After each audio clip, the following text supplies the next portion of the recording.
good chief gives, he does not. Warrior, you will not best me. My enemies will choke on their own blood. これも我が宿命であろう。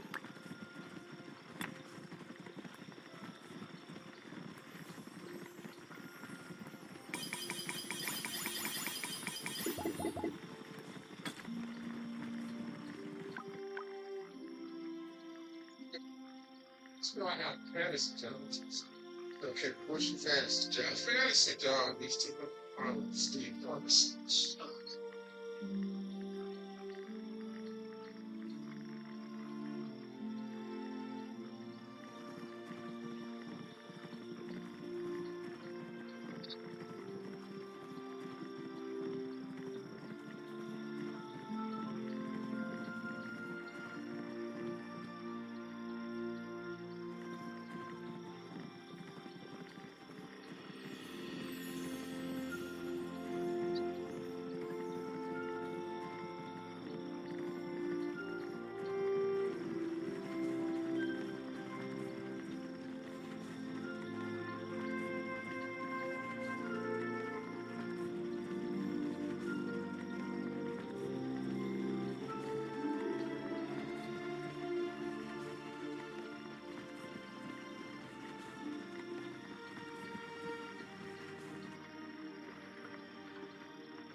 It's Barnett. It's a mountain goat.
Yes, it's at the level.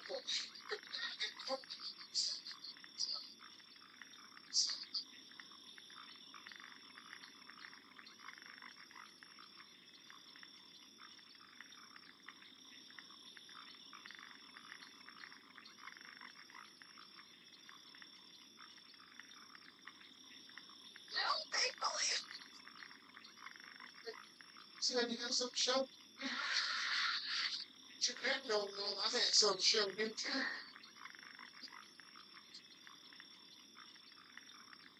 Don't do something like that. Alright, well, this is my brother Brock, Survivor. This is my sister, Cheryl. Yes. Survivor.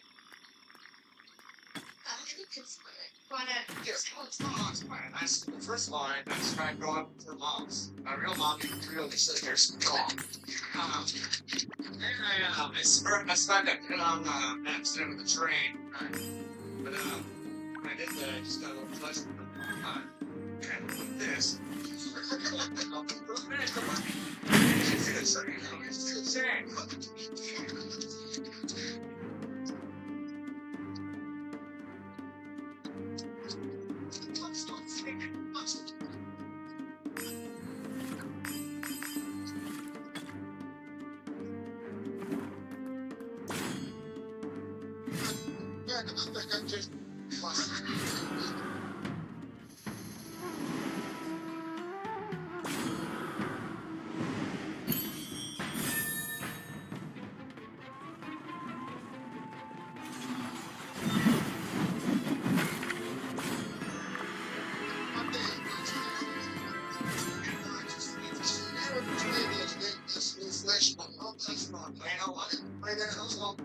turn your trash in too. I'm the board director for the local nonprofit based in Minnesota called Blue Year Toast. If there have been traumatic accidents or incidents, then I'll be able to one. With all the survivors of the Boston Marathon bombing. Wait, life is terrible. What happens to you is 90% what you do.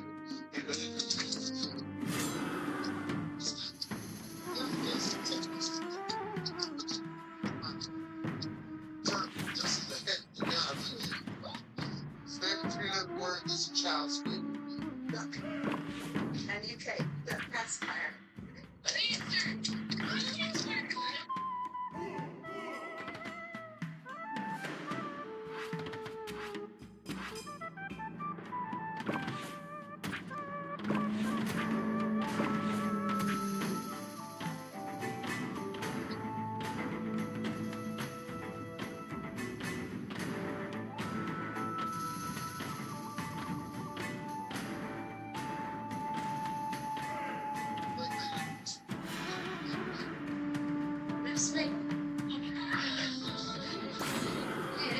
Sorry, I'm confused.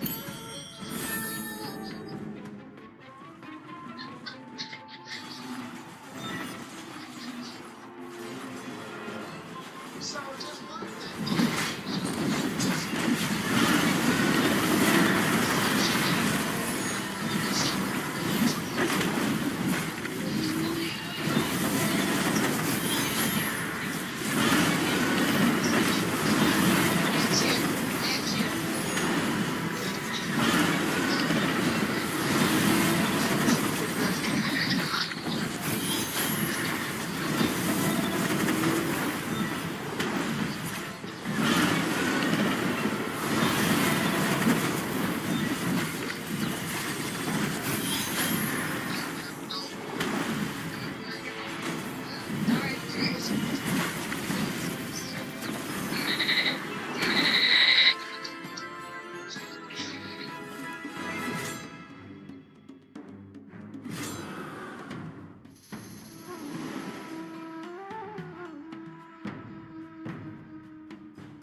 Next time we don't want to see our face.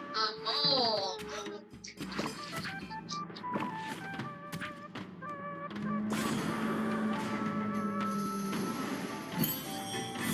Next one, the pop. Kill yourself.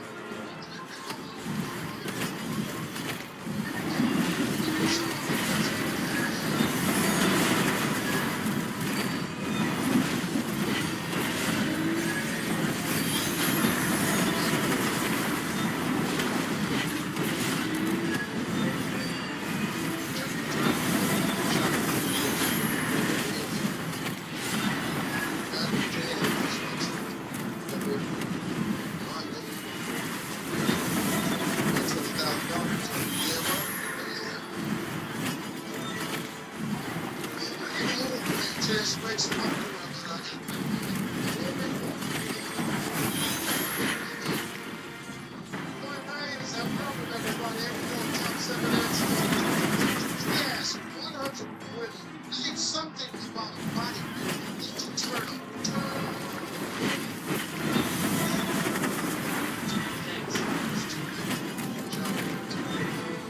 Two dreams.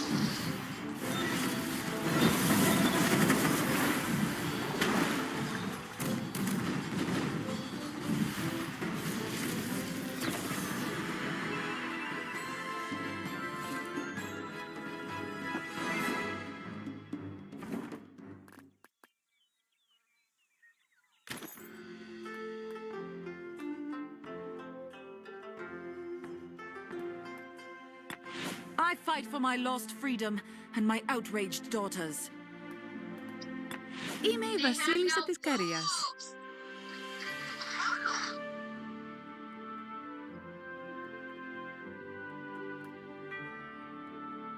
Like, Sure, They have no food.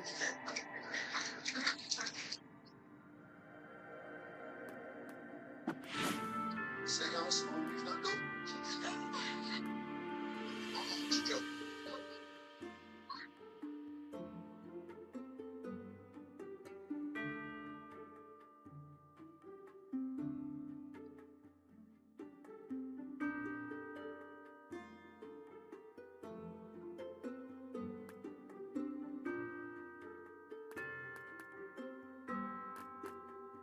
تغير حالي من أمة إلى سلطانة.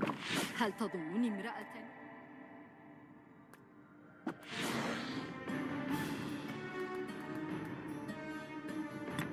Reconquista comienza ahora.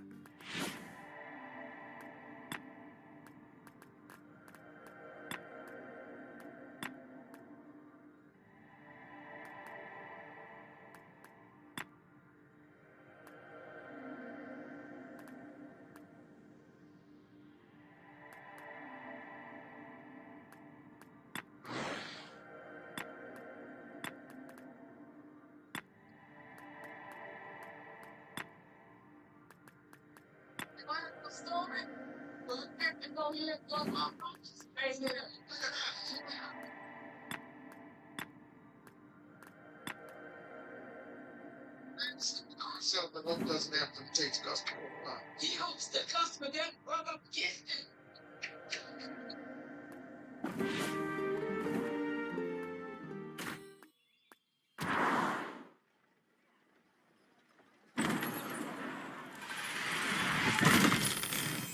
Well, about this.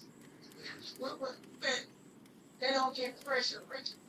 They just test drive the car. We're talking about the car.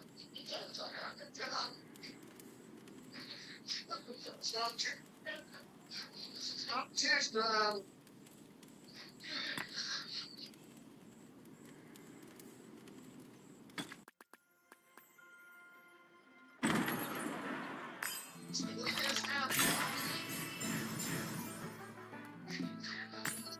Shit, get it killed.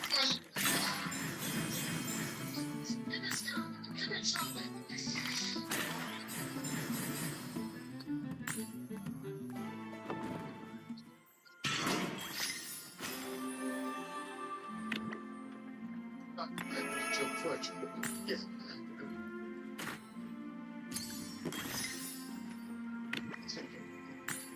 I'm sure you let's stand over here like you know you're next. We already there. Give me Scott, give me Charlie.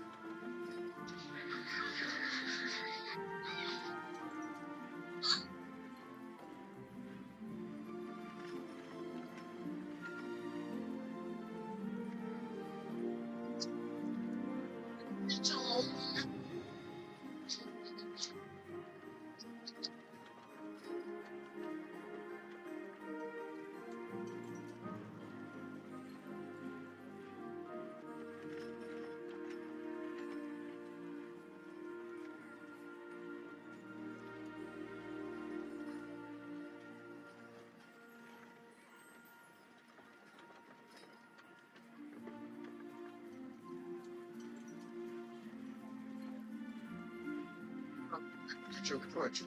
Yeah. Oh.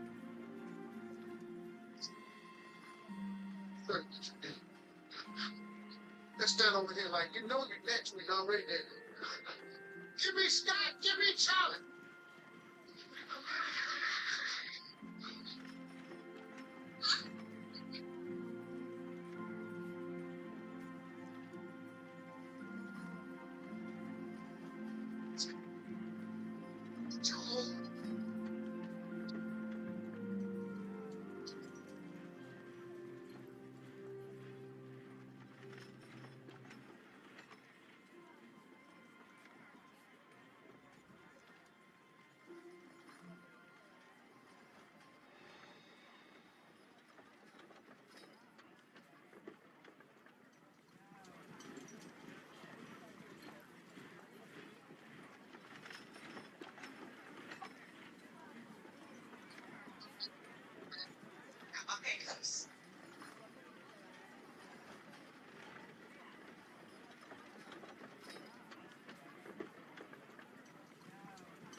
Still instrument reflects your love making style.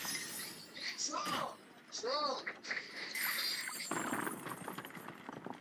Say, well, some things you gotta do to a beat.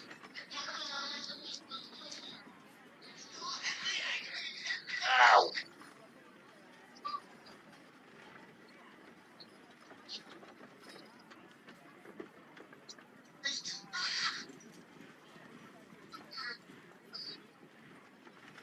Talk to one man from you. These words reflects your love making style. Like this saxophone.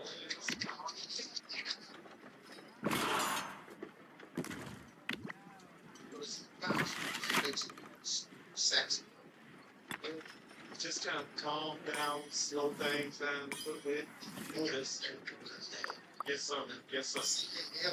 Idea. This saxophone. What's wrong? Man, what is the reflection of making style? Let's go with the trombone, Steve.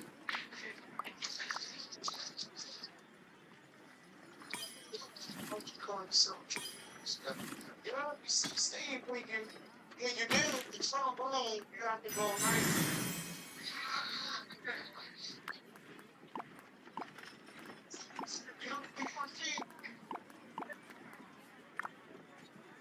I never looked at it like that.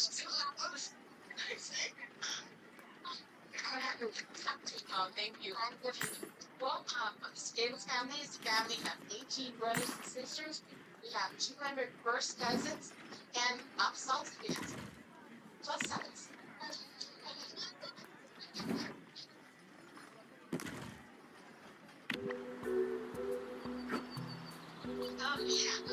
Benim gücümün ulaştığı yere imparatorunuzun hayalleri dahi ulaşamaz.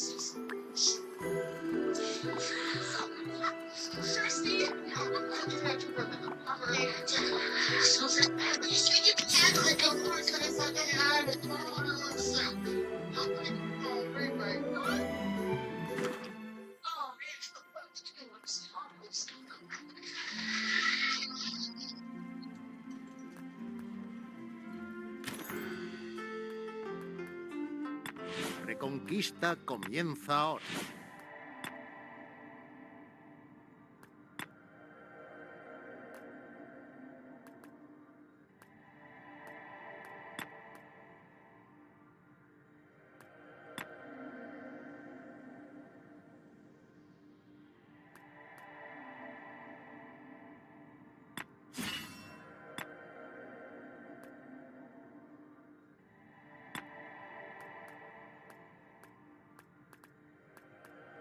Small place one big might have trouble making them.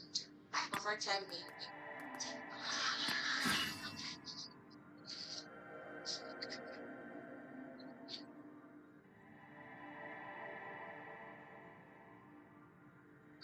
It's just right up the back.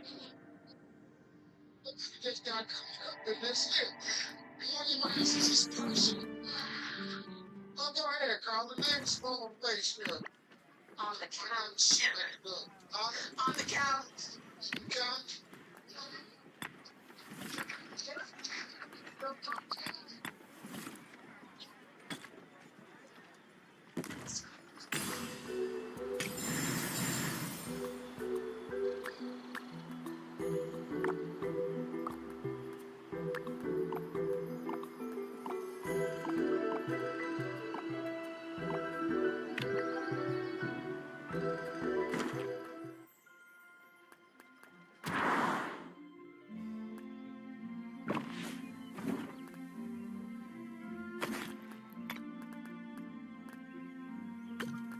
What you looking at now?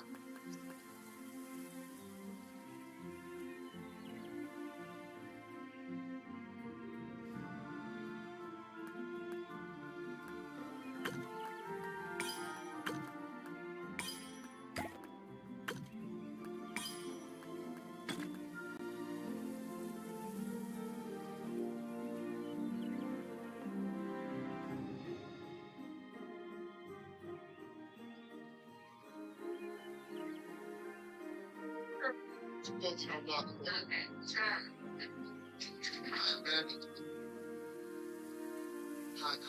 Hi.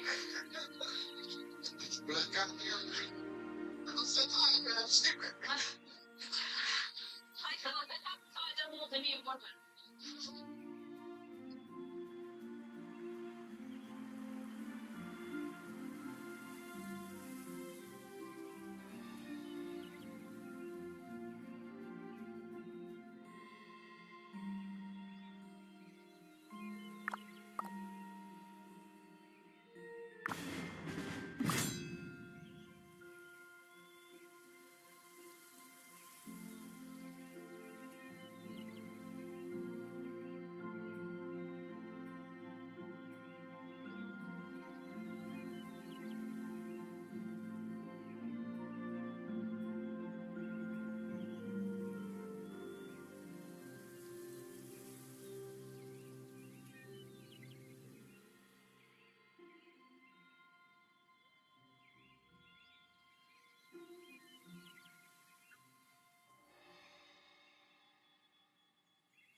Who is the real barbarian?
A good chief gives. He does not take. Warrior, you will not best me.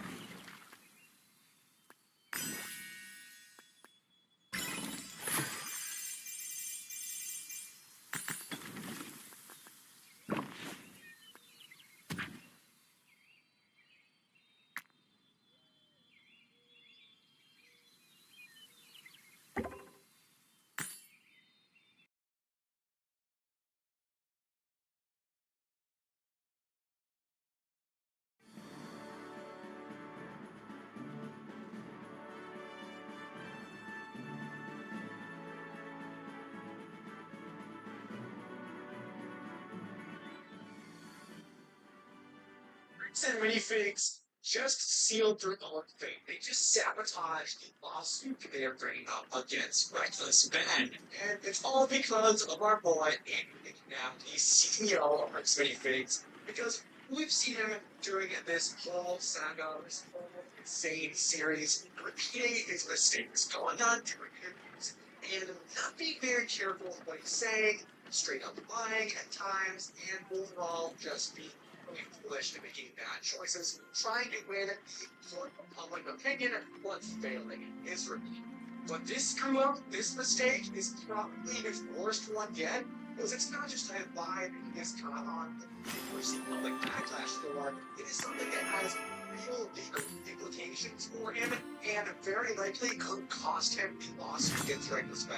The fanciest robes in the world are only half as handsome as I shall become your nightmares incarnate. Video on this. Now we're video on this. I have no idea what's going on here. So first of all, let's start, the third even here. This is kind of Reckless Ben, and whether you have this idea in mind or not at the time, in his original opinion, he makes these allegations against Bricks Minifigs. He doesn't only blame Bricks and Minifigs of stealing a $200,000 leg of blood from Brian Mansell. He also claims that the police are in on it. And where you might look at that and think, okay, that's a little bit unrisky to also claim police corruption and stuff.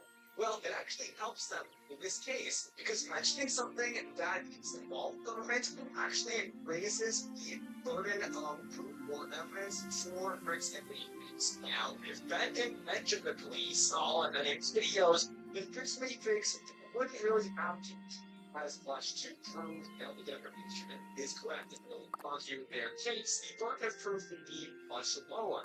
And only after that Ben was 藤原の秀衡の王は because 来世でなけれ American ば Blood 返 Police せない Department and Brixton Fix brings it up in the lawsuit itself. Now, the burden of proof is much higher, and Brixton Fix has to prove there is real malice behind what Ben said. So basically, they have to prove that when Ben was making his claims, that he knew there was a high likelihood of 我が宿命であろう he had some big ulterior motives, and The Iceni pay no more claims tribute. didn't have any good reasons, and the things he 藤 said. 原の秀衡の王 So this in of itself makes the case block So- and at least the defamation side of things. But it gets way crazier than that. I'll talk about what Eamon did just a little bit to sabotage his own loss. But moving on, TikTok also has a strong anti-slap law. Now, if you know, a slap lawsuit is a strategic lawsuit against public participation. What that basically means is, when a company like Free Foods tries to silence someone because what they're doing is bringing about like a big public outcry or a big public reaction, and it is basically making waves. So if a company's reputation is getting destroyed publicly because of someone making claims, then they might try to file a slap lawsuit like this. And Utah actually has really strong anti-slap laws, and quite a few states do actually, because a slap lawsuit is basically trying to silence someone and overrule their First Amendment rights in a way. So Who's the real barbarian? Matter public concern. And Taste because my of this guy blade! made this video, and it's kind of about a public business that people go to buy or sell windows, whatever it may be. My His enemies will claims choke are on their technically own made, blood. pretty much from all possible perspectives, was made in full public interest. So there's a strong likelihood Dangerous that places that are always trial alluring. could get I the fight for my lost freedom and my outraged because his daughters. claims were made in a public concern, and as I previously said, Utah has We must very conquer or strong die! anti-slap laws. And it has an added bonus, and this is part of the reason why there's taking a big hit from all of this, is if Ben wins on that motion, that motion is granted by the court, the exhibit phase has to reimburse Ben for any attorney's fees or other costs related to the motion. So I don't think that's like applicable costs for attorney related to the lawsuit, or just this particular part of the lawsuit, I believe, would be reimbursed to Ben. Which is a big mandate that's a motion like that accepted. Now, I just is a big deal, and it explains why this defamation case lawsuit is pretty difficult for the person to win. But that was before even made it near impossible not to win on this defamation suit, because as you recall, last week, Hayam and I went on an interview with Fox 5 News, kind of covered it. Because obviously there was some suspicious stuff he said, possible supplies and all of that. But this actually added some insane legal ramifications, or could have some insane legal ramifications as legal lines goes on her video. Because during the interview, Hayam said that I fight for my lost freedom and my outraged daughters. Now, he of course blamed The Iceni pay no more tributes. Dangerous places are always alluring. But in the legal sense, that doesn't matter, because Hammond is admitting that Ryan wasn't paid properly. 衣川の太刀今日の吉少なし Could be them. And it doesn't matter if it's Crystal Morgan, Josh Johnson, or Matt himself. They are all related to Prince Springfield's anytime. They're all affiliated with Prince Springfield's. They all have Prince Springfield's brand. And Crystal Morgan brand is Prince Springfield's location. And because she's affiliated with Prince Springfield's, and Spirits, then claimed that Prince grant me the Springfield's strength to stole protect some my of those tribe. origin, that has a lot of marriage Ben's claims. And that probably adds enough marriage with Ben's claims to make them substantially true, which is more or less destroyed the defamation claim. So basically, if something is substantially true, it means like mostly true. The main idea is true. Not every detail has to be 100% accurate. I think it's definitely taken into account who's making claims, what they would reasonably know at the time, in every other possible deciding factor there. But basically, Hammond just admitted twice in this interview that what Nicholas Bandit claimed in his videos were substantially true. And now the interview's out there, there's no going back. It's already been downloaded clips, uploaded to other news channels, and all of that. There is no going back after that interview. The cat is out of the bag. So basically, if you're having a hard time, imagining how terrible was his friend and all of his favorites, imagine if you follow or something, and you say, or you claim they did something, and then on an interview, basically admits, oh yeah, I'm actually they did that. That's basically what contempt here is. Basically arguing, invents the friends agreeing with that. in a great way, at least from a legal side of things. He just added a ton of merit to all of Ben's claims and basically agreed that self, which could definitely and probably will be drawn up in case in court. And that is just insane that Hammond would make such a fatal mistake. And I thought it was reckless and quite reckless then. I thought Hammond was reckless. I thought he was foolish. I thought, the stuff he was saying in interviews, if it was only ignoring his reputation, being wrong, and everything like that. But little did I know that he was really going to sabotage his own lawsuit on what he himself said on a Fox 5 interview when he's trying to make the reputation of his company better, he's trying to save his company, his public opinion, and since he was so laser focused on trying to lie in the public, now might have just and probably did just completely sabotage his own lawsuit. So he's now probably going to lose the public opinion and at least this portion of his actual this lawsuit. So yeah, this is insane. Let me know in the comments down below. Next time, check out Melon Market's video. I'll description in the comments down below. But this is an insane development, probably one of the craziest ones since this whole series started. So put it in the comments down below. Don't get any opinions on this, and I'll see you in the next video. Man, it's freaking terrible.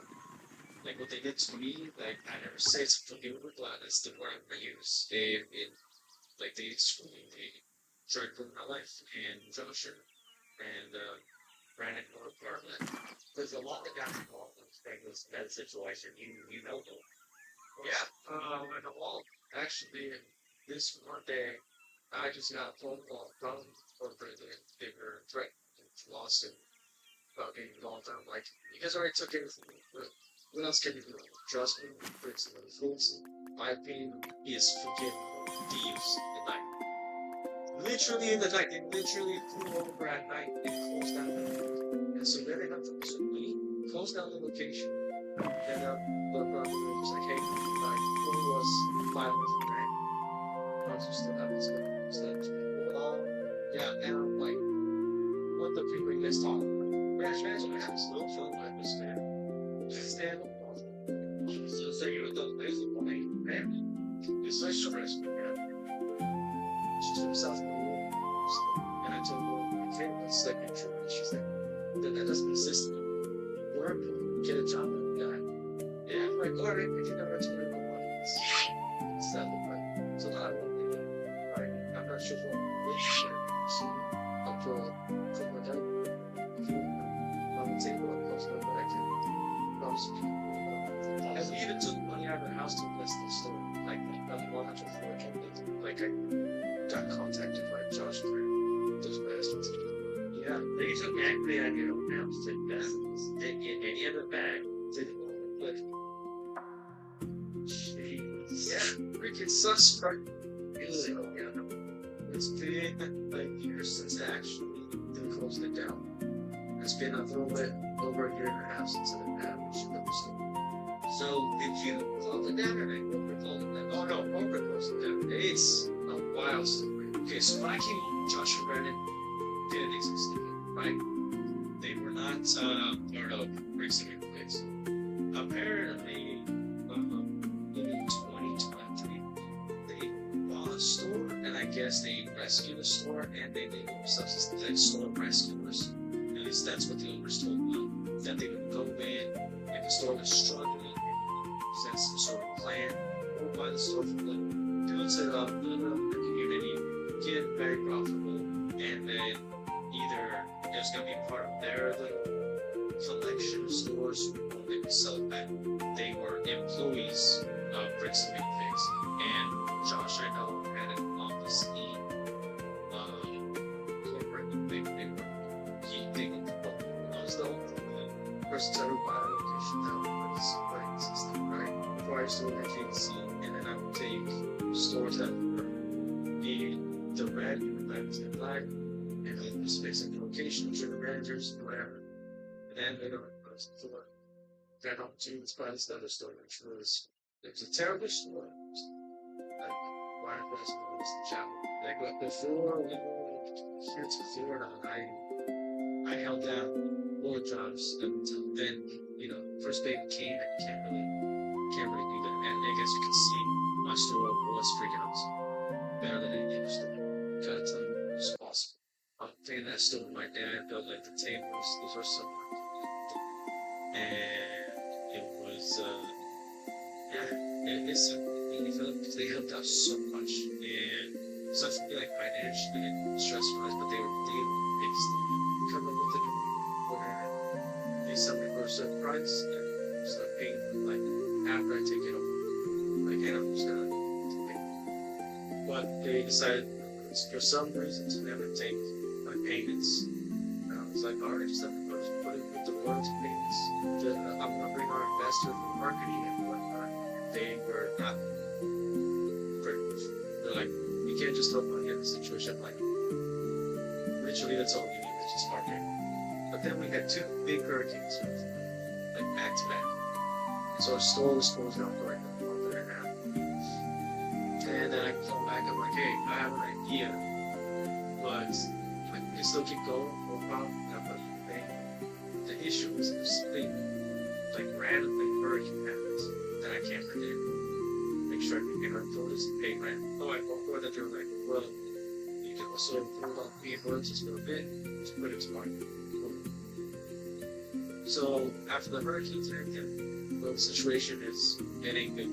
Like, I'm actually really worried about paying rent and stuff like that if something else happens. And I would like to bring our investors. They said, no, my goal is my own proposition. You guys are personal guarantors right from my location. If I can sell you back the store and stay on as a manager, then in 6 months from now, I don't care what the price is, I'll buy it. Then, it's worth right now. It's no problem. And I'm like, alright, we have these 2 guys named Josh and Brandon. And they label them as like store rescuers. Yeah, I'm pretty great. Yeah, but, these guys suck. Over a man person. Dude, like, just freaking cannot freaking stand the guy, like, just a crazy. Fun fact about Josh and how crazy that thing is, he's one of those people that still believe that Elvis is alive. I'm telling you, this guy is alive. He's insane. And another thing, every time I left the store, my parents, so my employees would tell me, like, you after he left, Brandon starts on grandpa, and then they would do that with their beautiful. They would, like, as soon as I left the store, they would talk to the boy, talk about how much, try to look with them, and that's what my brothers told me. And I told them, they look like the store, during hard times. And then Brandon, he's like, I can't talk about certain things until you get a certain letter. I'm like, alright, I'm bringing days. Hey man, I'm kind of like a big trip around, like, what's the sale, like, what's the inventory count? He's like, oh, it matches your inventory. I'm like, okay, that sounds great. Okay, possibly, I was thinking like 120,000. Out of it, I wasn't expecting much more. I'm not selling you furniture and the rest of it because, like, the good little parts and things. So then I get this letter from their lawyers. It's like, terminating your contract. This is the amount where, like, what do you $7,000 in fines on this stuff. And then apparently, pulled out to my inventory account and it said, like, violated paying rent, which I never did. Like, I always paid rent on time. You violated paying royalties. Like, your accountants have paid on that, and you guys, the owners have paid on it. And by the way, a lot of people don't know. Matt and Ammon, CEO, they're the owners as well. So Josh and Brandon are like tools, basically. Yeah, they're tools. Like, in every sense. Yeah. Mainly Josh, that's just a despicable. He's insane. He did the same stuff to that lady. You guys like kicked that lady out of that store. Oh yeah. I don't know how many stores they got they talking to about the Oregon stores. And it was like, oh yeah, there's one store over that. Like, they always had some sort of heroin store. So did you deal with the CEO? Yeah. So when I came, they got less than 50 stores. Now they got 300. So if you mark these kind of stories, have them pulled out their owners and being like this, I heard, but at this point, like while I'm still in there, I'm thinking like, oh, these guys are nice guys. Like I know, like I even played Halo with these guys, like the owners, right? Like I thought like, look, so whatever. The owners were taking my phone calls at that point. So they like after all this bullcrap, I leave. No, I contact one of the lawyers, contact the people I know, like, hey, play nice, play gold. Just for all the lawyers and what I did. But like these honest people don't really tend to. Like my wife was pregnant, got the store taken away from me. I'm still working at the store making freaking numb. Can't even wipe toilet paper to my wife anymore. And they're still telling me like, hey, we're gonna to the manager. For like 6 months we barely had any. And like I've never like we had days when Melon came in, when Josh ran to me. We never had that ever. Oh, we had like days where like we had fewer people come in, but we had like just clean napkins and making stuff. Anyways, I'm thinking I'm still the manager or whatever. Just tell me to play ball. And then they hired this guy named Paul, and they just show up at the store like, oh yeah, this is the manager. Like, you guys literally just 2 days ago I was making that. And then 2 months into that, I finally get up with the man and the CEO, and we have like an hour. I mean, I just want to be compensated. And what's going on? Because I came to this faith that like, hey, this store is perfect, and I believe in this company, and I just want to buy it back. You guys let me be our investor. And he's like, no, like, you're making enough money, like, if you pay $60,000 more, stay within the 3 years left on the contract and all this stuff. So you're still really not buying me and saying, like, oh, we're going to zero it out because you came with us, there's things. You're putting me in, like, a worse situation. And you're paying me like $19 an hour, which like I can't. And I have 3 kids and a wife, like I can't handle that. And by the way, twice they tried to fire me, accusing me that I stole nuggets for the store. Like, yeah, no evidence on this. Josh did. No evidence. And basically said, like what? That would be a lifetime. My pocket, but like the store was worth much more than that. And I told them, I'm like, I came with to you guys in good faith because I know what I could have just liquidated the entire store with a ton of money in my pocket. It was like, hey, screw this, like the store's closed now. And I ran out of can't charge it. Pay up. Try to like, they said no, like, can't I just do something that I can work for? You split it 50-50 or whatever it was. They said no. And I'm like, alright, fine. And I'll tell you why I don't have any representations tagged. Because it gets worse. Are you glad that with this band, and viral exclusive band? Yeah, I'm scrapped. I was more happy that they were exposed to Josh right. You know, because those guys, like, they fed me so many advice. Things they do to my employees and even my friend. They hired, 17-year-old guy who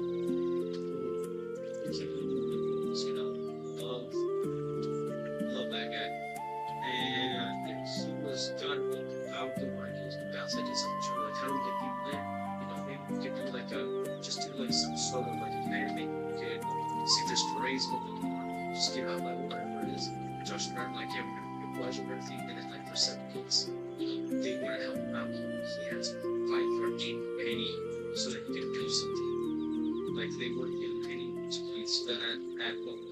Just like kind of sit like, you're not in charge of marketing. We've asked them to post the social media, asked them to market, and asked them for so that we can go and drive and make deals with other people and answer the news. They weren't out this out now, you can just sabotage the locations, they can close down, screw them, and also now you can give everybody else time to look. Then I get a call, somewhere around May, and 7 a.m. and I was like, hey, let's shut it down the store. And we talked. Like, 3 guys from corporate went up overnight, and then just tossed just shut the place down. Okay. And so like they didn't give us any money, nowhere so no time for the employees to go look for another job. Then I called over the paper bags and the extension. A month later I get a phone call from my like, hey, I get this rent. Like, what are you talking about? I'm at the store.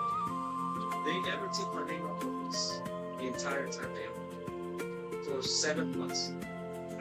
And so that was Josh and Brandon, the sheriff, they set me up so that I'm not with the lease at the end. So the day they closed it was the day after the first look at tours was off the lease. And so then they left the lease with me, closed down the location, and the problem was like, hey, well, was 500 grand. I also still got this money. So that was good. Yeah, and like, what the freak are you guys talking about? I explained to me the entire story. He said, look, I can't take your side or theirs. The only thing I can tell you is that when you were younger, I had no problems with being very much time. I was honest in everything was the team. And since they took over, they've always been a problem. So do this. Why don't you just go keep the store up? Consider a senior. Because you've always been don't worry. Literally, because I'm the wise person. I was able to get out. I go to the store. They left credit card information out, trade sheets out. They left a bunch of stuff out for anybody to just walk in and get. The negligence was insane. I have pictures. I had no one because I got sued at them. They set me up to take the fall 500 grand back in the account. One thing that really sucked was when they closed down the store, Judge Brandon did all the shenanigans. There was another store, Brandon, in everybody's account that they never paid back the customers. Like, you can either sell your life for cash or sell it for some credit. Great, and then put it on the account. It's like, hey, you have $5 up and it's purchased, $10, $20, $30, whatever it is. And when they shut it down, obviously they did not put any social media blast that this location was closed. So everybody used to shop there because that's where they had the account. And they just got the usage. We had it stolen. We had some customers help out with the cleaning of the store after they tried to screw it. And they asked, like, how do I get in contact to give us some credit, get some money back? All owners was strong over it. Telling all day and when. So no response. Nothing ever was sufficient. So then I contacted them. They're helping me out. I have no money, so like, it's like, oh, it's a given. Save up some amount of money, you can officially represent the Cuba country. Officially, November last year, less than a year, I gave a message from the law, and they said there's now a conflict of interest, meaning that Civil takes hired someone in the law firm, so now we can't represent them. I don't know if that was intentional. I'm not assuming I'm like, does it freaking good? Once there's, yeah, what I'm freaking cool is this one was a nice guy. It was a shark ring. That's it. Okay, look, I came and sent you over to some other law firm right here. Go with him. Well, I hope you guys don't know that guys pretty much don't do something. And I told him, like, sorry, guys, that this was thank you for what you did, but this was my last time. So, like, I can't even take the stress anymore. I was kind of broken. I was like, I needed a lot to and since then, it's like, I'm going to keep all the evidence. My last stuff. Just in case when they come after me. Because they tried to destroy my life for no reason. I never did anything to them. Literally nothing. Never tried to hurt them. Nothing. This Monday, I just got a phone from my brother. They were threatening me with a lawsuit about being involved. I'm like, you guys already took everything. What else can we do? I talked to, I would say what I talked to. I talked to So when I had there was stuff all over the store.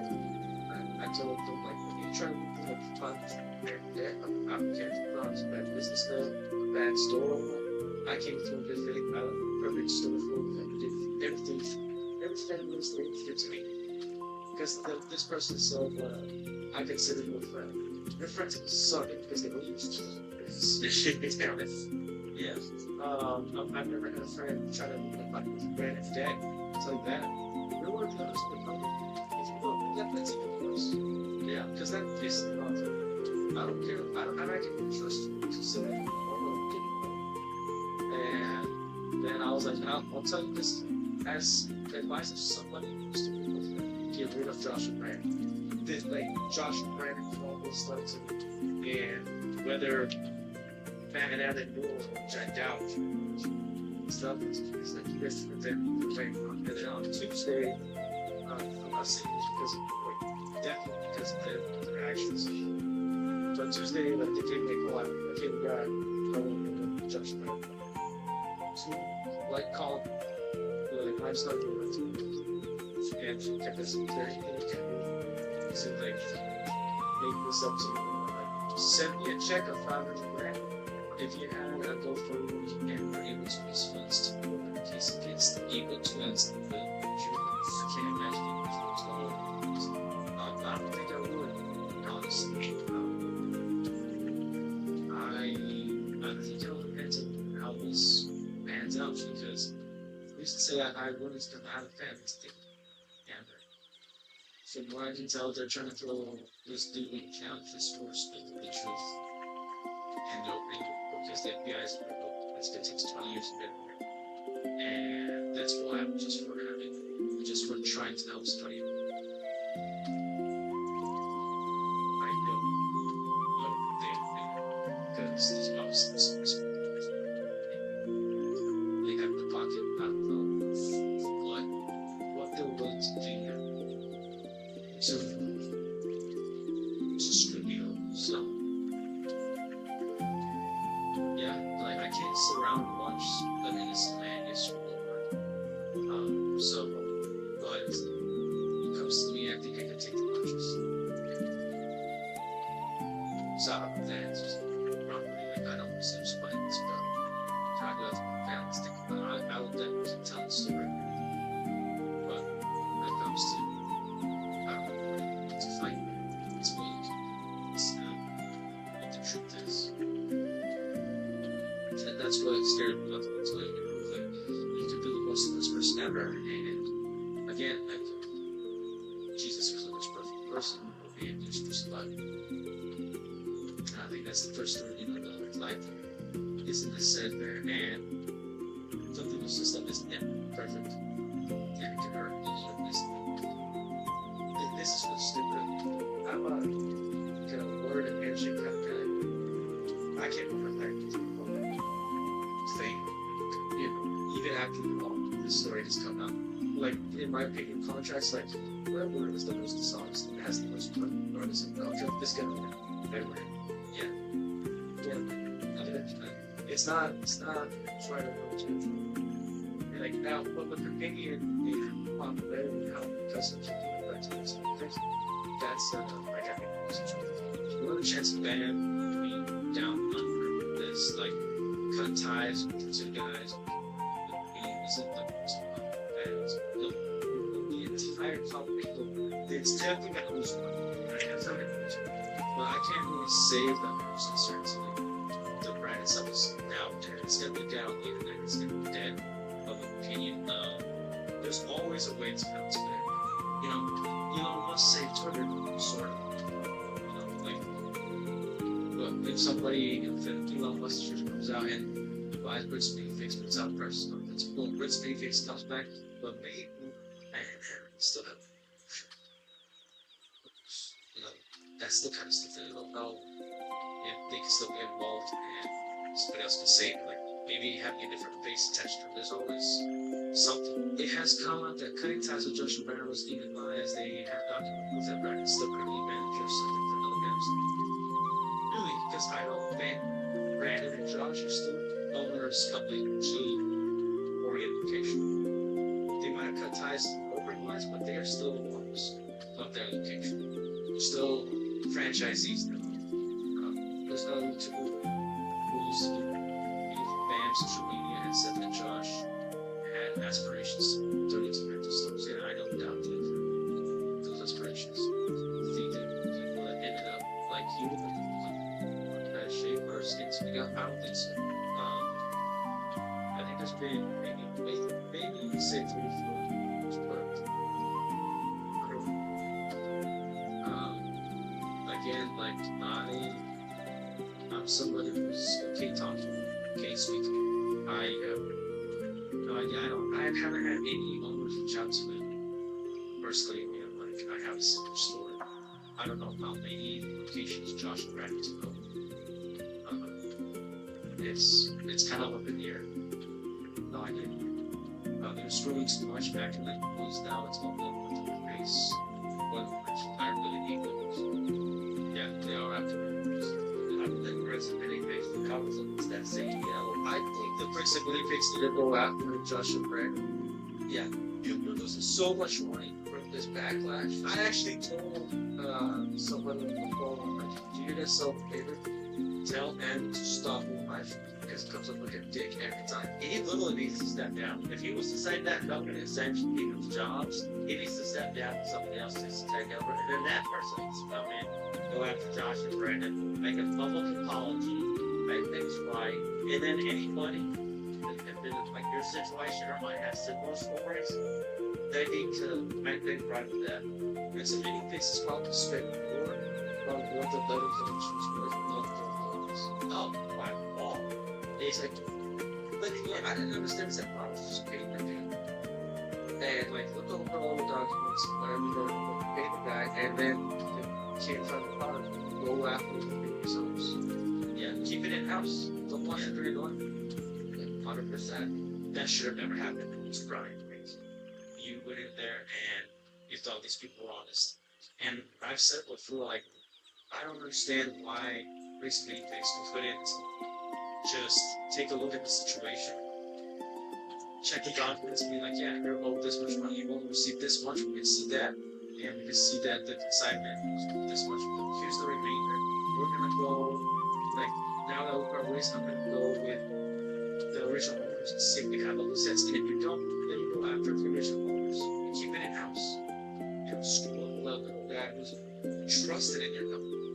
If anything possible, to make sure that he still loves your company because he's a customer. And then what problems you have with the other owners, if there are problems, you deal with it in-house. But yeah, and again, like now they crap for all this backlash. They knew they were doing the YouTuber and like he didn't put out the videos yet. They just stopped and it was all done. Like it's stupid. We've got a link to watch from this channel. He's got a very good looking channel, you know. And in the description for his channel, he's got former Lego store, cover gaming, but makes anything about culture, clothes, anything, about whatever else people want to You're deliberately not talking about this crazy anything stuff on your channel. Like, yeah, because I can talk about it, like, way better than about anybody else. Why are people going mad on your channel? Just don't mess with it. No, I'm okay talking about it. It's just what I was trying to do. I was like, I want to help people understand, and because I care about them, and I want to help them understand. Like, hey, like the whole situation, and like this is not, and we should trust. Like, think twice before you listen to the face.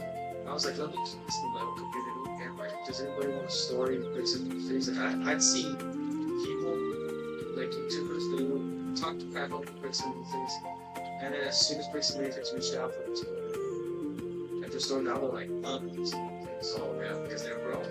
When I say like the Legos in the store count, it's like, I truly mean that. Because I went after so many YouTubers that have a big following. And then they can't let me. I was like, don't trust myself. Let me tell you the story. They were like, either never reach out to me, or reach back out, or send me like, hey, look, I'm trying to get do something with personal. It's what I can't handle, like me talking crap on the stores or with brand, but whatnot. Like I want to keep everything positive. Like trust me, bricks and influence. My opinion, that current point is freaking like thieves in the night. Literally in the night, they literally flew over at night and closed down everything. You guys are actually the first ones to offer to hear me out. Give me a little platform to speak on it, so like thank you for that. Oh yeah, it's like I just commented on like yeah, like we took one list of like sticking subs. Then I think it's really yeah. I was like, dude, I am down. This Yeah, I saw it. I'm like, oh shit. I'm like, what? Seriously, I'm fascinated by the story. Really, if people chat, he doesn't know. It's this thing. Really, I couldn't stop watching. I mean, he did a thing of this video. And it took me in so much. I literally couldn't know something. I was just hanging by a thread on every moment to see what crazy shit's gonna happen next. Because it was so much. I was like, this cannot be real. This has gotta be fake. It's so. Anyways, I was actually even Sean said like, oh yeah, I heard that they stole. Like, okay, that makes sense. Like these guys with dogs. And then when I watched the videos, crap. And then I talked to this man. But well, I was saying because I'm drunk. Yeah, I just told him like any groups that you just go ahead. I honestly like when this started releasing like band and everything, I was like, finally, this is so great because, like I said, I tried putting my story out there. Nobody would take it. Nobody would even like communicate with me to see if like I was like an actual person. Like I know Nick took a shot. I didn't know if I was going to take him or a liar. I appreciate your listening. And I'm still going to focus on Ben's story, Ryan's story, because I'm putting my story out there to highlight like yeah, these guys. Okay, I guess what I'm not looking for to take away from their stupid things from the Super Bowl Ben is doing. That's the other thing I like. Nobody in the community helped this guy out. No one to help this guy. They started making content after. And I get it that maybe they're not about Trump. They're not about this thing. But this guy had to find somebody who could help him out. And it was like this Ben. And I think it sucks for loyalty to know that you can't really trust him really. But I think it's also that there was a guy out there that was able to put the story up.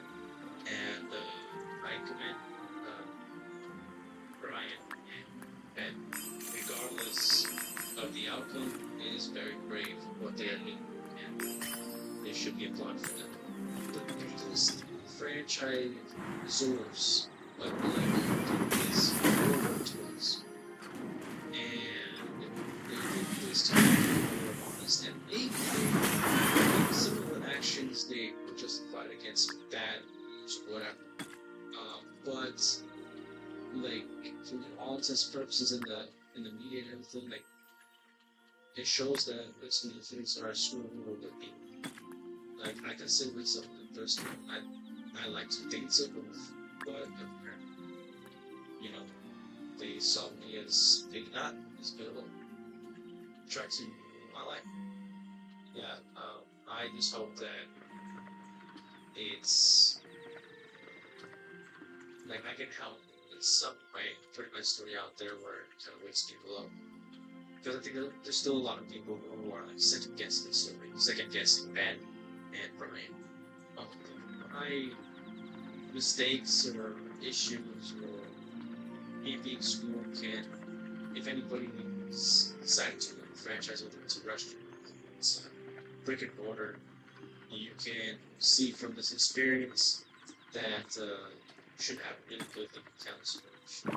Make sure everything's solid and go forward. Because if I can provide anything, it's that I got Who screwed. is So the you guys real have to. barbarian? You gotta do what's right for you. Love it and seek a good person to follow. Glad to hear your story. Spreads far and wide, medium rare, which you the best. Stay tuned. You Passing for content, looking for a thing. Okay, hell yeah, I take that as a compliment. When I was living something like this, you know, in London, so I take that as I deserve to share the story. I deserve to talk about this on a journey. That's what I'm doing. A good chief gives. Love each other. He does care for not each other, love take. each other. I fight for my lost freedom and my outraged daughters. Who is the real barbarian? 我が宿命であろう。 The people that are in different working. Yeah, sure.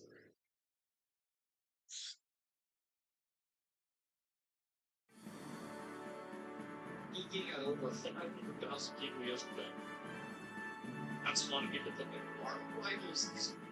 I don't think people really understand exactly what's going on in this game. Because player retention on a scale that we haven't seen since Helldivers 2, even still then, it's beating out what was a worldwide phenomenon at the time. Characters, maps, match types. I'm arguing that Marvel Rivals probably has the same equivalent game power as Helldivers 2. So Helldivers 2 is more popular in the US, but Marvel Rivals is more popular, especially when you're counting like all the cosplays, all Who's the the people real talking about it, and barbarian? also a lot of activation for doesn't come from China, and this game's made by a Chinese developer, so it would be implied, assumed that China would be I tremendously love more watching a complex. spider prey on its A victim. good chief gives. This game He is does not take. My enemies will choke on their own blood. Who is the real barbarian? It's a game that's serving its fans. It's Hey a game there, that wanna fans, play a its game? audience, and it goes against the grain of many live service games that are out there. They don't really like to give us. They usually like to drink things a little bit, and it ends up upsetting the fans. It's one of the reasons why this game is getting so much. And I think the reason why a lot of fans get upset about live service games is when live service games prioritize making systems that arbitrarily increase player time in order to get people to just simply spend more time to achieve the same goals. Like almost all the time when you have a live service issue, it stems probably from listening to the audience. Yeah. I'm hearing rumblings. The fanciest robes in the world are only half as handsome as a military uniform. As the daughter of a king, I will not give way to such painful consequences. 我が宿命であろう。藤原の秀衡の王は The Iceni pay no more. My enemies will choke on their own blood. Now, 1 month out, can you imagine if, like, China figures out how to make a good 我が宿命であ So, ろう。 like, China destroyed Diablo for PoE 衣川 indirectly の太 because, 刀 you know, は GGG's 今日を like もって Tencent. 吉す They've く now destroyed Overwatch with Marvel Rivals. And if they make a good MMO, oh my god. It's time to slow it down or stopping. Historically, we see a popular game released live service. I think that it will probably slow down. I do. I've been there's a lot of people that disagree with me on this. People think that's not true. I think it will. We tend to see the game surge in the week of its launch, and then players get interested in the game start moving on. Player count kind of falls to find its dedicated audience. However, sure. In the case of Marvel Rivals, we're skewing up, and we're down a month past its launch, and we're consistently seeing the game fall over 400,000 current players on Steam, less than 50,000 down for its peak. Just to put that into perspective, Helldivers 2 with Internet on Fire earlier last year has resurged up to 458,000 players that have enjoyed. I would argue that the Helldivers success is actually more impressive than the Marvel Rivals success because Helldivers was a launched game. And to have over 70% of the comparative success of a completely free game, I would still say that Helldivers was a bigger success commercially. But I do think that Marvel Rivals will make money for a major IP. Yeah, and also from a new IP. Because, I mean, Helldivers 2, there was a game before that, but it's, like, really not a big game. 34,000 players. After its first month, using box price does players from its week. Rivals has lost That is absurd because that means this game is either replacing players that are leaving the game. The reason why it was so is because Helldivers 2 didn't have any progression system. There was no real progression system in Helldivers 2. There was just do the same thing over and over and get a few new guns. Whereas this has an entire ranked mode and everything that people can grind. With new players that want to try it There's out, one of the reasons why I didn't stick around with Helldivers. Players aren't leaving the game, which likely it's probably a blend of the two. Players are actually sticking around and playing the game, and the players that are leaving are getting replaced with new players. And there's a lot of reasons for this game's continued popularity. One of the reasons for this, I think, is that the game is being consumed so much on social media. While I know that there's a lot of people that are out there that don't, social media presence of the game is indicative of its success or its what. It is and it's not. So inside of a similar genre, it matters. But if social media presence didn't matter, then why does every company invest millions of dollars into having a social media presence? Why do they pay tens of millions of dollars for marketing on social media if it really didn't matter? Player base, from my perspective, more people that are consuming content around the game, more people that are playing it. On Twitch, when the game released, surged up to 200. Yeah, wow. Interest in the game is indicative of interest in the game. Yes, absolutely. I wish more people could realize this obvious fact. 27,000 viewers playing at the biggest channels, receiving sponsorships, and some players just interested in playing the game, and now it's sitting at an average of 100K viewers daily, making it one of the top categories on the platform.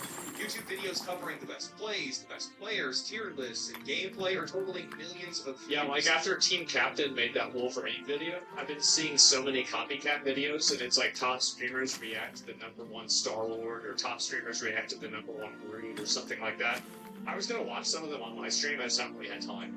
But like, yeah, it's super popular.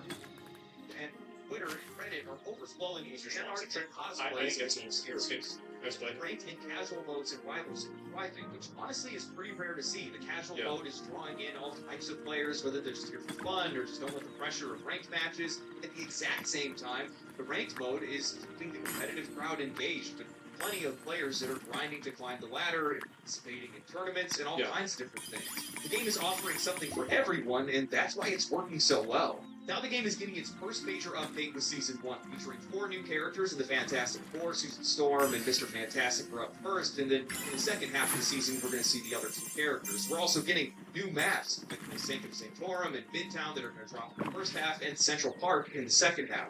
Plus, there's new game modes and objectives, keeping things fresh for the players. And the whole time that they've been developing all of this new content for the game, the developers have been, well, genuinely listening to player feedback, engaging with their community directly, tackling issues. I think that they've nerfed and addressed a lot of the prime concerns the players have. Like, for example, a lot of people were telling me that Hela and Hawkeye were getting banned in, like, every single high-end game. If you have certain characters that are getting banned in every single game, there's probably a reason for it. The game balancing performance issues with characters like Hawkeye and Hela, and bringing up lesser characters like Cloak and Dagger. They've been cooking. Now we have a prominent leaker for Rivals, at Rivals Info on Twitter, who's been digging around the game. Here's an issue. Here's a criticism that I have of the first season of Marvel Rivals. I think visually it's very hard for me to tell the difference between Cloak and Dagger and Mrs. Fantastic, Invisible Woman. Like, visually, whenever I see both characters, they pretty much look the same to me. And I can see this becoming a bigger problem. And so I think they need to figure out, like, make sure that does not happen again. They literally look identical. They do. And shown off a lot of skins that hadn't made their way into the game and then later did, and more skins that we're likely going to see in the future. Recently, they shared that they discovered project all white women look the same. Content that's either in development we or can was say cut that. from the game. Well, we have no word on what the status of this potential PvE mode is. If Blizzard saw potential in it, then likely NetEase has as well. And honestly, it would be the funniest thing ever if they actually implemented meaningful PvE into the game where Overwatch failed to do so. Dude, if they add PvE into the game, if I was working on Overwatch, I would seriously probably just be like, guys, Like, my morale as a player would go down by so much, or as a developer would go down by so much. I would feel so terrible. This is something that genuinely could attract a completely different audience into the game and also give more players a reason to stick around. Now, what's truly fascinating about all of this is that most modern live service games would never and could never deliver on this sort of content or be this ambitious, especially for free. Most live service games, especially shooters,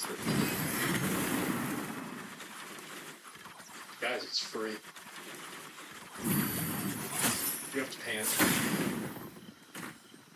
ignore any issues that are in their games. Yeah. Maybe they will, throw in a single-player map or minor changes to existing ones. They'll occasionally drop a new character or weapon.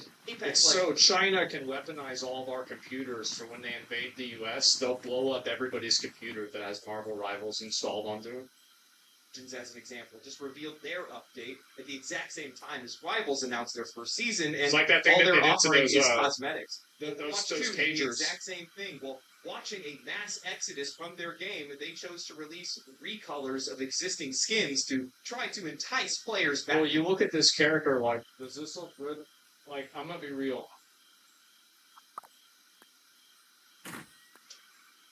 Alternative artists come up with better costumes for Diva than this.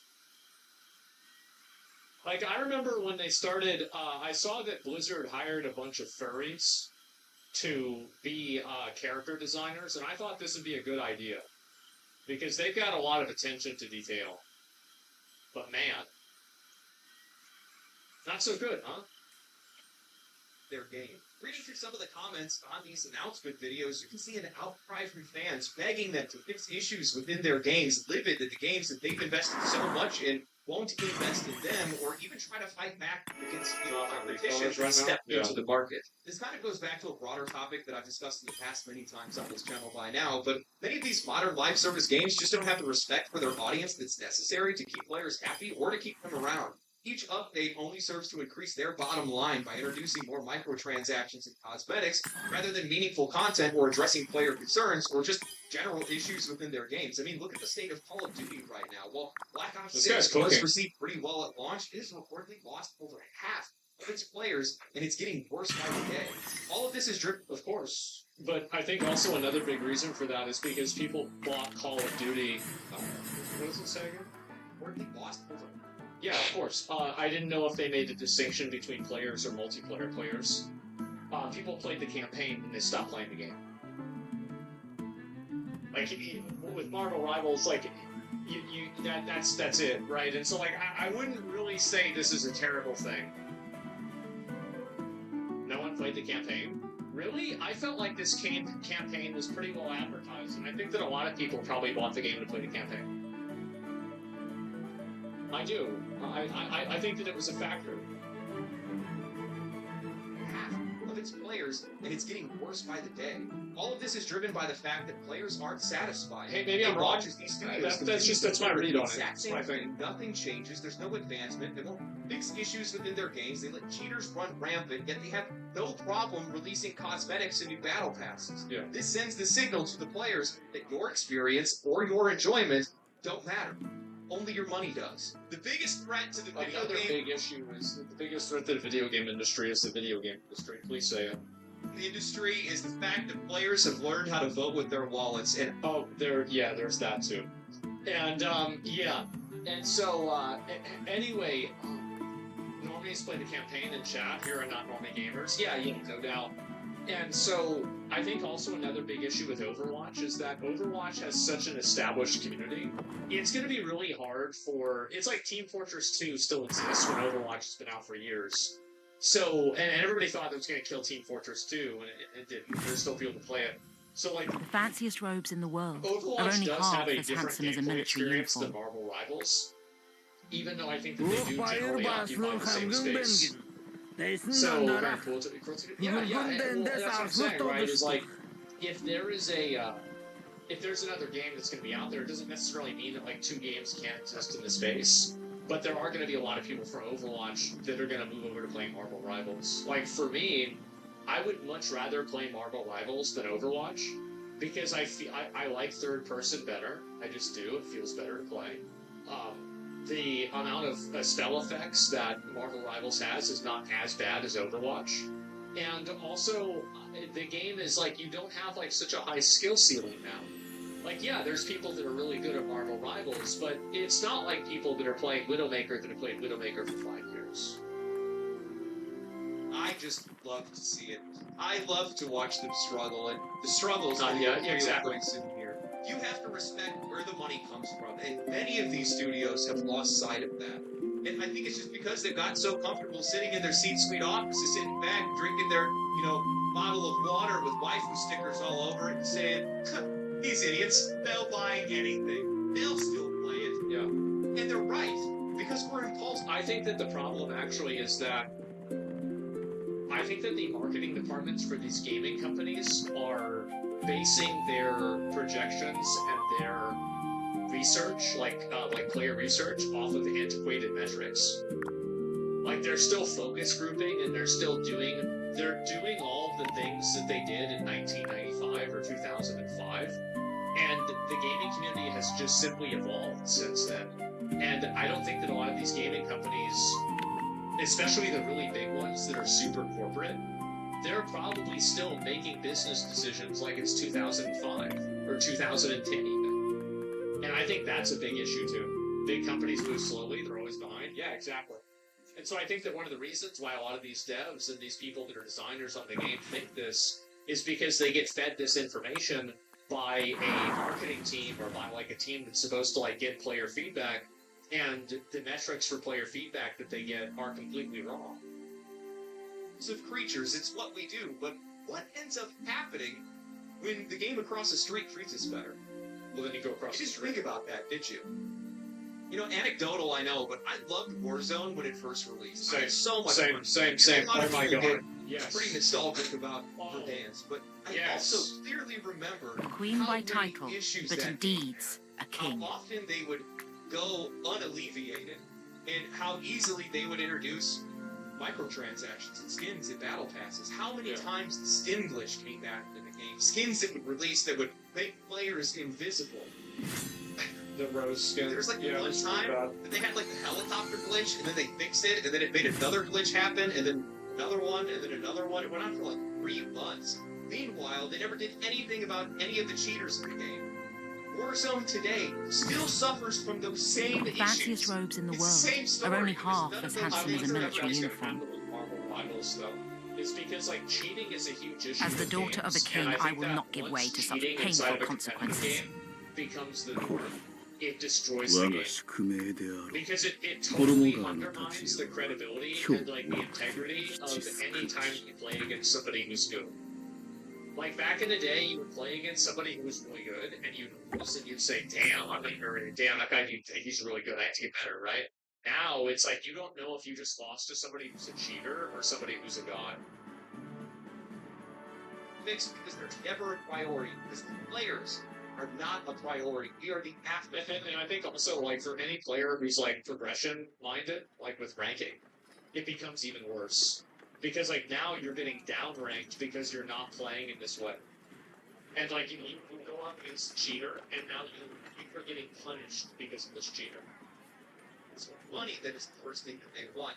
The only way they can get that is through microtransactions. You have to realize that if these games are not in the state that they need to be in, not feeding the players good enough content, they're not going to stick around, and you're not going to get the microtransactions playing your game. It's kind of about this fun. When I look A around good the games chief industry gives. right now, I see a He lot of does these not live service take. studios that have done Warrior, you will not best me. They don't. Well, it's like I said before. All they want to do is skip. And the only time that they ever want to get back is when their backs are against Marvel Rivals. I follow.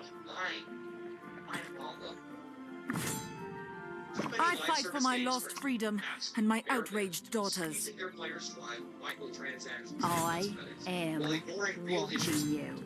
My Yes, we yes. must conquer or die! Now, for support is because the players feel like they're hurt. They're getting content that's worthwhile to them. The game has the right reach. And also, it's a massive IP and the barrier to entry is free. Like, that's another huge reason. Like, it's basically a perfect storm for the game to be successful. It's as simple as that. It's a company that respects where the money comes from. It knows what the players want in our delivery. Sadly, there are those that want to stand and play. In our written by Jane King title, Marvel Rivals has too many heroes for its own good. They go on to detail many of the issues that they have with the game, and many believe it should take notes from the mobile one. Jade writes, Marvel Rivals arrived with one hell of an end. But as the dust clears, some obvious flaws are now plain to see. The lack of role queue is one major omission, and is already making effective play an impossibility when playing with strangers. I guarantee you this girl wrote this article where she lost like 3 ranked teams or 5 ranked teams in the like 100% everybody knows this. Like, because it's fiction, she's not like wrong, right? I mean, because like, yeah, it's a random queue, like, cooperative game. You're gonna have some touchdowns you win and you don't cooperate. Like, that's fine. Especially at low ranks. It's like, I remember when I was in like bronze and like silver, it was really hard for me to play Punisher because nobody would ever assist me or play with me. And so I would always play Hawkeye or Hella because like I could secure kills on my own. But once I got closer to gold, and I'm in my rank, right? But like once I got closer to gold and I was playing against people that really needed platinum, it would be easy for me to play Punisher and then have my team synergize with me. So you want to switch to Vanguard, which teaches or to salvage an alien match, do like a losing. This is a problem with Overwatch 2. Loki has made it much easier for teams who don't have a decent chance of winning if you come together. No limits has to form this aside. It was chaotic fun where first victorious doesn't matter, but in Rivals, that is the only way to play. So it's impossible not to criticize. Right now, I spend games playing support on obligation, preventing me from trying out other heroes. The lack of worldview isn't a flaw, it's the game's strength. Rivals gives players the freedom to play and adapt, rather than forcing them into a pigeonhole because they were too late to join a match or they were too late to make a hero. Meanwhile, Overwatch 2 is making them miserable with this low queue. And also, it's very subjective. People like being able, people don't want, like, if somebody wants to queue tank every game, they just want to queue tank every game. Every restriction you put on a player is annoying. Thinking about it years. This brings to somebody that's trying to drag rivals down to Overwatch's level of being up. If they can't see Good that chief freedom gives. is exactly He what does makes not this game take. great, then they're complaining just for the sake.我 My が宿 perspective, 命で not あろ every う。 game has to be Who is the real barbarian? Play as an esports player in thirds. I see many people posing the question as to why Marvel Rivals is succeeding right now and did Speedy put it perfectly. We must conquer That's or the reason why die! people are playing this game, trying to log it down competitive rules isn't to make it any better. I don't know about everybody else, but I am sick and tired of every single third person and first person shooter running a toxic sweat fest. I'm average in these That's exactly right. That's what really kills games, Steve. It's because like now when you have people that are like the level of quality of the player now, if you look at like the mechanical skill of a player in like 2010, like any game, like in StarCraft 2, look at the way that people played StarCraft 2, like I'd say 2010, probably not as good as the way they play it now. Same as Overwatch. I bet the first Overwatch League, Season 1, was not as high skill as the most recent one. That's just always how it is. It's always how it is. Like what I'm saying is that every game is like that. Like WoW is like that too. Think about like what you needed to do to be good at PvP and Classic WoW. You have a player. Yeah, alright, well that's good stuff. Now, all of this extra stuff that you have to do with them. I know I'm not that good at them, but I just like to have fun playing. Vast majority of people are average or below. And catering to the competitive end of these games is simply push out the average player. The writer then goes on to discuss. That's exactly right, 100%. Like, a lot of people, I think Fortnite's the best example of that, where people probably bounced off of Fortnite, like people they started playing at the beginning when it was popular, probably stopped playing because of just like how high the skin seemed to go. It's like you just had to be too good at the game, you had to try too hard, and it was like too serious in order to play, and just like relax. Because most people don't play video games in order to like prove themselves in some arena of champions. People just usually play video games to relax or just for fun. And so, like, if you can't really relax and you have to play super serious, then you're going to have people who are gonna push your casual player base. That's how Marvel Rivals is a hero shooter built on one of the most iconic licenses in the game, but argues out game being free to play creates an unrealistic expectation of players who simply enjoy being the heroes without needing to learn complex mechanics and understand their roles. They complain that the game's focus on mechanical skills disrupts the power fantasy that would be enjoyed by single-player games like Spider-Man, and she's right. You can't have the same power fantasy in a single-player game than you can in a multiplayer game. That's true. It's impossible for that not to be true. Now, just personal gratification. In conclusion, what Fighter promises is that even during its beta period, the roster will stack a staggering number of playable heroes and villains in the lead-up to its launch. More additions will be run to the roster, making it hard to determine what to invade and if I will even have enough time to learn the ins and outs for their release. It turns out that I did.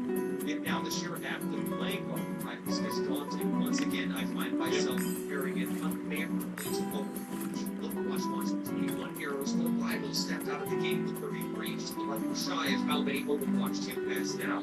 And it isn't an original universe, as it has decades of media to draw from when it comes to this roster, but that also means that there's less potential for future additions, and some of its biggest names can't be capitalized on because they've been here the entire time. For the first few years of its existence, Overwatch turned each new hero between legitimate and followed its because the game was good.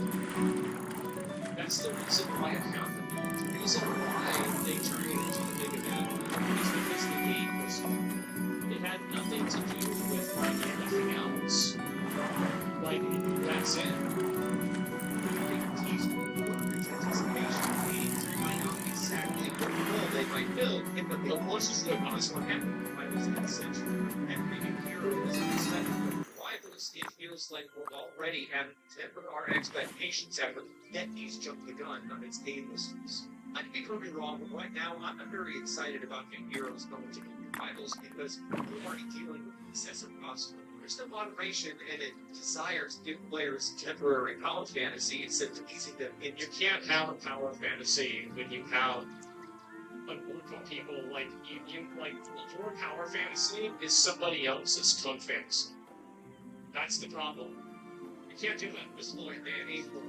Mainly that way right now is to listen. The roster is daunting. It's a different range. Having a large roster might seem only but few games mechanics that complicated. Kits are designed to be easy to understand, so even if you're a new player, you can grasp what this hero does. It's not about learning complex mechanics, it's about learning to get the feel of each character's abilities and how to figure out how to use those abilities strategically. This accessibility is what's like 20 plus million players who play the game right now jump in and enjoy it right off the bat, despite having a large roster. I'm sitting here wondering whether or not this writer lives under a rock. This game's accessibility isn't hindered by its vast roster, it's enhanced by it. A good chief gives. Thousands of heroes He spanning does not different take. heroes, eras, and realities. Of course, this game is going to feature some of the most iconic heroes to draw players in right out of the gate. That's exactly what people want. But they also have the bullshit characters like out Cloak and Dagger or Magic or Jeff the Fish, the Shark. Who cares? Like, they have a bunch of bullshit characters in this game, too. Yeah, he's a bunch of characters. Everyone recognizes Spider-Man's legs, except for his feather powers, Wolverine's claws, or Iron Man's lasers. The parity with these characters is what makes this game so approachable for both fans, they're casual players, or hardcore players. This isn't League of Legends where you have to sit back and figure out all these different intricate mechanics and how each one of these characters work from scratch. You will, eventually. And this is what happens with every game like this, is that as the skill cap goes up, and like the floor goes up a little bit too, you're going to have more characters added, and it will be harder and harder for people to keep up with the game. That's usually how I've written it. That's it. Like, one of the big reasons why I don't play League, for example, is that, like, if they made a new League, like League of Legends 2, and they only had, like, a handful of characters, I would probably play it. But that's it. Rivals, we already have a solid foundation as to what these heroes can do thanks to decades of media exposure. The diversity and depth of the roster is actually a huge part because why players walk into this game in the first place and pushing back against that make this game not what it is. People have their favorite heroes, and the promise of even more of them is what keeps them excited. The idea that Marvel Rivals is going to somehow run out of recognizable or meaningful characters is just honest. It's fucking stupid. As an X-Men fan, I am offended by this. I'm losing my mind thinking about the potential for X-Men characters to hit the roster. I mean, they can pump mutants into this game for years. Oh, he's so right. Yeah, they should have Deadpool, Rogue, Gambit, Cyclops, Yes. Jean Grey. We can find Turner. Come on, have a character in a wheelchair that actually makes sense. I think the one thing that many writers and critics are getting wrong about this game, or at least the thing that I think they're losing sight of, is the vast majority of players that are coming to play this game are either fans of Marvel or they're scared of fun. This game gets narrative destroying for a lot of people who are in traditional games media. This game programs because it does a lot of things that I think that they don't want it to do, and it does them in a way that makes it good. Like that people like. That's why this game is so successful. That's exactly the kind of game no one set out to make. That's why they're delivering on players' needs. That's why players love this game. So it's been a long time since I've seen something so dialed into what players want, and especially what they want out of the Marvel IP. And you need to keep in mind that the Marvel IP has been used and abused so many times. The reason why people are so excited about this game is because we finally have something that's using the Marvel IP that's actually good for once. Now, the first skins that they produced, the two newest characters is Susan Storm as Malice and Reed Richards as the Baker. The Fantastic Four have always been known characters. Their alter egos are some of the most obscure depictions in Marvel. I mean, the Baker lobotomized Tony Stark for infinity stone.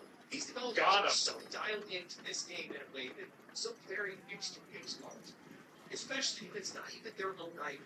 And it's what they want to grow this game's audience here. Rivals is giving players exactly what they want. They guys, the freedom to enjoy the chaos, the power of fantasy, and the excitement of Marvel's vast universe of characters. This isn't about appeasing gamekeepers. It's about creating a game that everyone can feel like they can have a blast playing. So that's going to be the main issue that a lot of people are going about. Is that, like, my main concern and, like, my worry about Marvel Rivals is, like, it's like a skill gap. It's because the game is but like right now, I think it's like the golden time for the game because that hasn't really happened yet. Like there hasn't been like a huge esports scene. None of that stuff has like really gone as big as its own game. Instead of whining about too many heroes, the writers realize that this is the kind of game that's keeping Overwatch away from time. Because Marvel Rivals is everything that Overwatch is. And it will make Overwatch better, in the same way that last Steampunk, I believe, made Diablo 4 better. That's another thing, is that if you have competition in the space, it will improve the quality of everything in that space. Rivals is somehow going to be an outcast. Just blows my mind. How do you have such little brand of awareness and you call yourself an industry expert? I could make an entire 7-hour live stream discussing all the different heroes they could potentially have in Marvel Rivals. Right now, you should follow me on Twitch. I should be like talking about that. That's a long video. There are so many characters in alternate universes and all kinds of different things that are out there, different moves, skill sets that they could be able to use in Marvel Rivals. I mean, you have Earth 1602. You can bring in all the 1602 characters, the characters from the 1600s, really cool additions. Their powers work a little bit differently and things like that. You could do Marvel Zombies, bring in some of these zombie characters, they also act differently, entirely different. That would be really cool. Age of Apocalypse, it brings back some like ancient mutants and stuff. And there's so many different ways that you can go around this and find so many different characters that are out. We're gonna try to shy away from the characters like Beyonder, probably Thanos. Maybe Dr. Doom, Apocalypse, like obviously things like Galactus. I think they're probably going to shy away from like the super cosmic level power characters. Why? I think that's probably what's going to happen. That Galactus is in the game. You can even play as Galactus, is what I'm saying, right? It's going to be in canon. Yeah. To show my power level, you can start talking about the Mega 11 mutants. And in that case, they only have 2 out of 16 no Mega 11 mutants in Rivals at this moment. If they had Agent, I'm not going to play them. I don't even know what that is. If you guys never watched Agent, Yeah. Go watch it. It's such a true enterprise. It's such an atomic. But that's the thing. That's what makes this game so exciting and fun. Is because we don't know what characters are going to come. But we do know what those characters are likely going to play like. We just start figures getting really. This franchise, and especially the people that are, whether you're a huge fan of Marvel or whether you're somebody that is just, passively taking it in, watch a couple of ones. Maybe you just feel like the MCU. That's big. Yeah. You're still going to be able to recognize the vast majority of these characters. Yeah, I do. Know exactly what they're going to do. It's not like you're going to be like Iceman. I wonder if he shoots fire. Quicksilver. I wonder what his power is. Yeah. Most of the characters are self-explanatory, which makes the barrier to entry for this game. Yeah, I wonder what the Hulk does. They're non-existent. It makes it so easy to get into. Everybody has their favorite characters, so you get to sit back and wait. Hope to see if your favorite one comes in, or maybe if your favorite character's already in the game, you're just waiting to see, maybe I'll start learning about some of these other ones. Yeah. You start maybe reading some of the older comics and stuff like that. That's what makes this so cool. Yeah, builds the universe. Yeah, for sure. I am actually a legitimate hardcore Marvel fan, but I have not engaged with any of the media for years now because I'm just going to be real. There's going to be a ton of people that are going to agree with me because that's just the way it's been.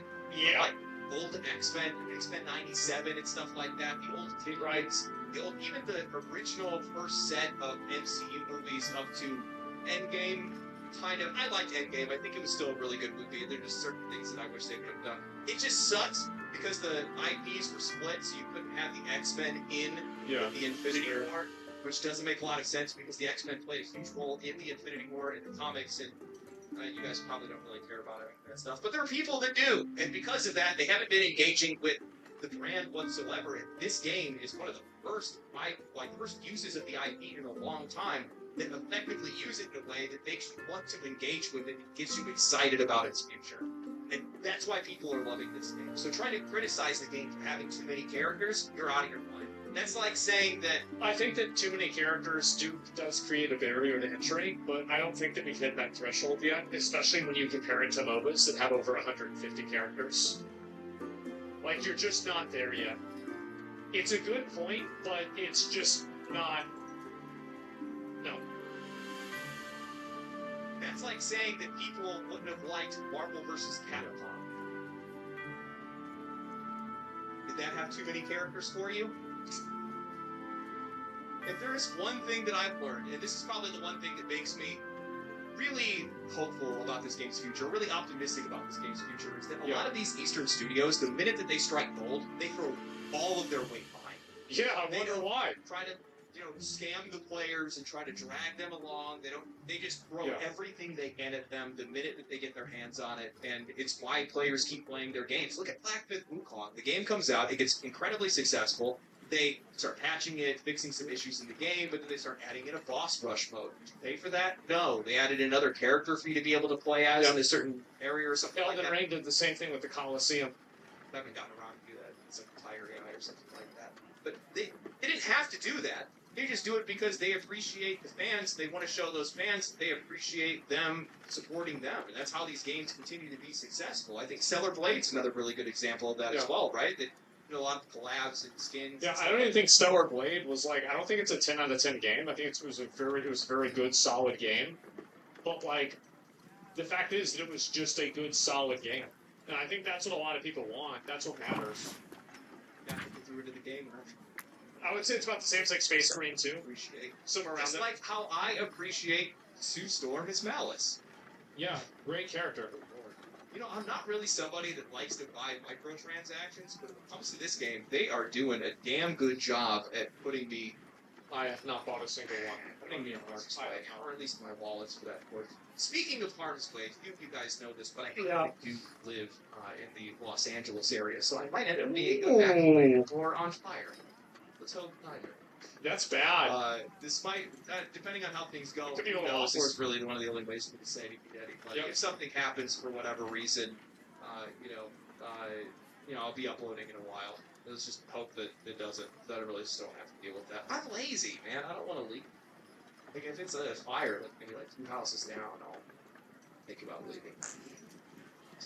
Anyway. Yeah, Hope you guys enjoyed that's the what a video. lot of people do. Stay righteous, stay safe. I'm gonna go out of California. Smart, very smart. That's all I got for today. A good Follow me chief on gives. Twitch.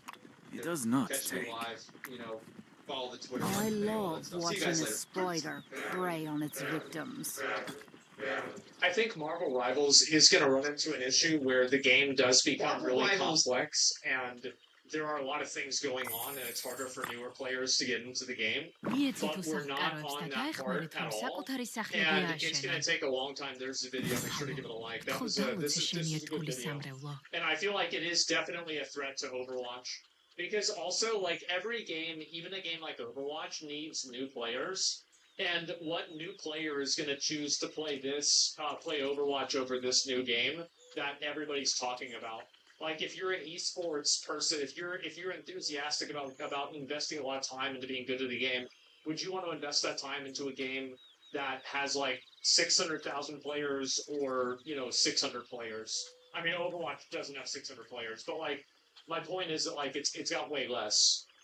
So, yeah, it's not a threat when they're already dead. Yeah, true. If they add a PvE mode to this, I'm gonna lose my fucking mind. It's gonna be so funny. Anyway, guys, thank you all very much for watching. I really appreciate it. We had a great stream today. I originally wasn't gonna stream today, went on. I'm glad I did. I had fun. Hope you guys did too. And I'll see you tomorrow. So, yeah, until next time, boys. Peace. See ya. Now, a guy yesterday came into my stream and he says, I want you to watch my video. I said, okay, if you want me to watch your video, post it on The fanciest robes in the I will world watch it are only if half people as upload handsome it. as a military People did uniform. upload it. Here's the video. My enemies will choke on their own blood. First ever YouTube video. I wanted to give a perspective of how I see the current state of modern gaming as a casual gaming enthusiast. Just to introduce myself, I'm a married man with a full-time job, and I'm dedicated to a lot of various other commitments in my life. While gaming is definitely my favorite hobby, I don't always have the time to enjoy it. There are times when I'll go weeks without touching a game, and then there are stretches where I can squeeze in maybe a few hours every day. This is the reality for many of us, trying to balance work, life, and the hobby we love, gaming. As a regular, I think that's one of the big issues that casual gamers have, is that a lot of times they can't play regularly every day, but a lot of games are built around, like, a daily reward structure. So, like, for a guy like this where, like, let's say Tuesdays he has to take his kids somewhere or whatever, so he has, like, just way less time.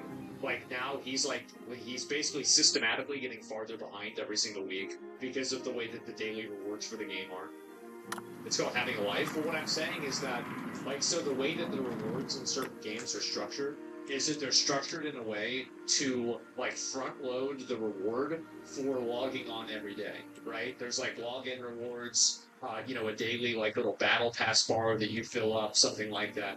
And, like, oh, your first mission of the day gets you 400% experience, something like this, right? And so, I think for a lot of guys like this, they get put in this position, and, they're kind of stuck, right? Yeah, just don't play that shit? Exactly.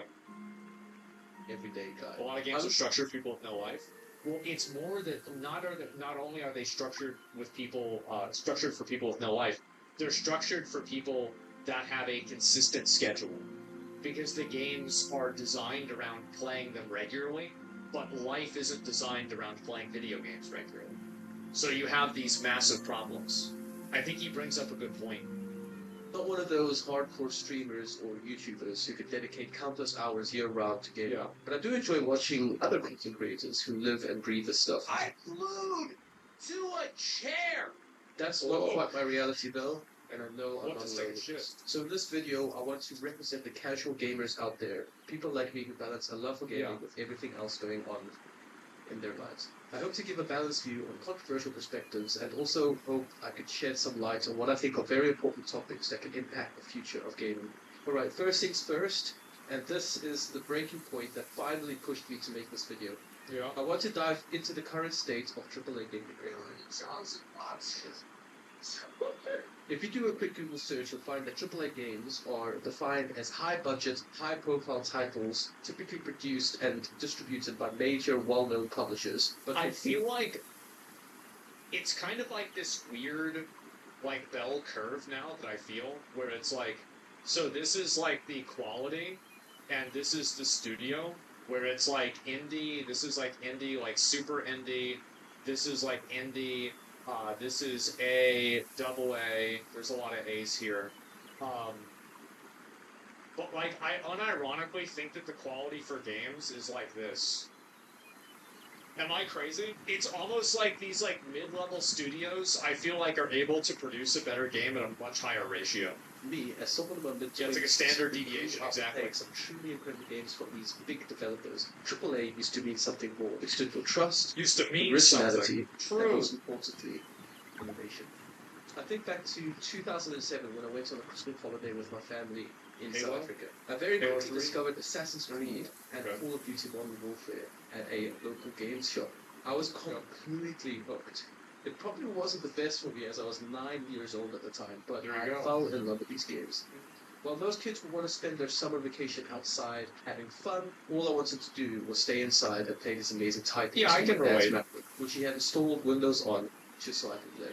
Those games weren't just entertainment, they were groundbreaking. From that point on, I had complete trust in AAA developers and publishers, and rightfully so. I even looked It's also that, like, you need to have that trust because those were the most expensive games. See, like, they kind of standardized everything by the time that, like, PS2, and especially by PS3, by the time that came out, pretty much all games were the same price. But back in the day, like, N64 era and, like, Super Nintendo era, there was a massive, like, gradation of, like, what games cost. Like, some games would be $20, other games would be, like, $70. So these AAA games were really expensive back then, and I think that's kind of how it was built up with this expectation. And even now, I think that's true. Like, Helldivers 2 came out, it was $40, and if you want to buy the new Assassin's Creed, it's like 70 or 80 or 90 if you want to play it like 3 days early. the Ubisoft, Activision, Sega, Blizzard, or EA logos on game covers or in magazines, knowing that they are a sign of quality. Yeah. Those logos were like a seal of approval, a way to gauge whether I was making a good decision when getting hyped for or even picking a game. Well, that was the thing. Like, I mean, I was this way with Blizzard. Like, I had no interest in Overwatch. Like, Overwatch wasn't the kind of game I played. I was a WoW player. Like, the only FPS I had played before that was Modern Warfare 2. I guess Gears, so it was technically third-person FPS, and Halo. And then I played PUBG after that. Like, what the fuck would I care about Overwatch for? But because it was made by Blizzard, I was like, well, I bet this is going to be really good because Blizzard's really good. And that's the way it used to be. Same with Bungie, it's the same way. I'm like, anybody who played field games, like, we already know this is the Bungie logo. Bungie used to be massive. It's huge. See, there's no doubt about the whole game.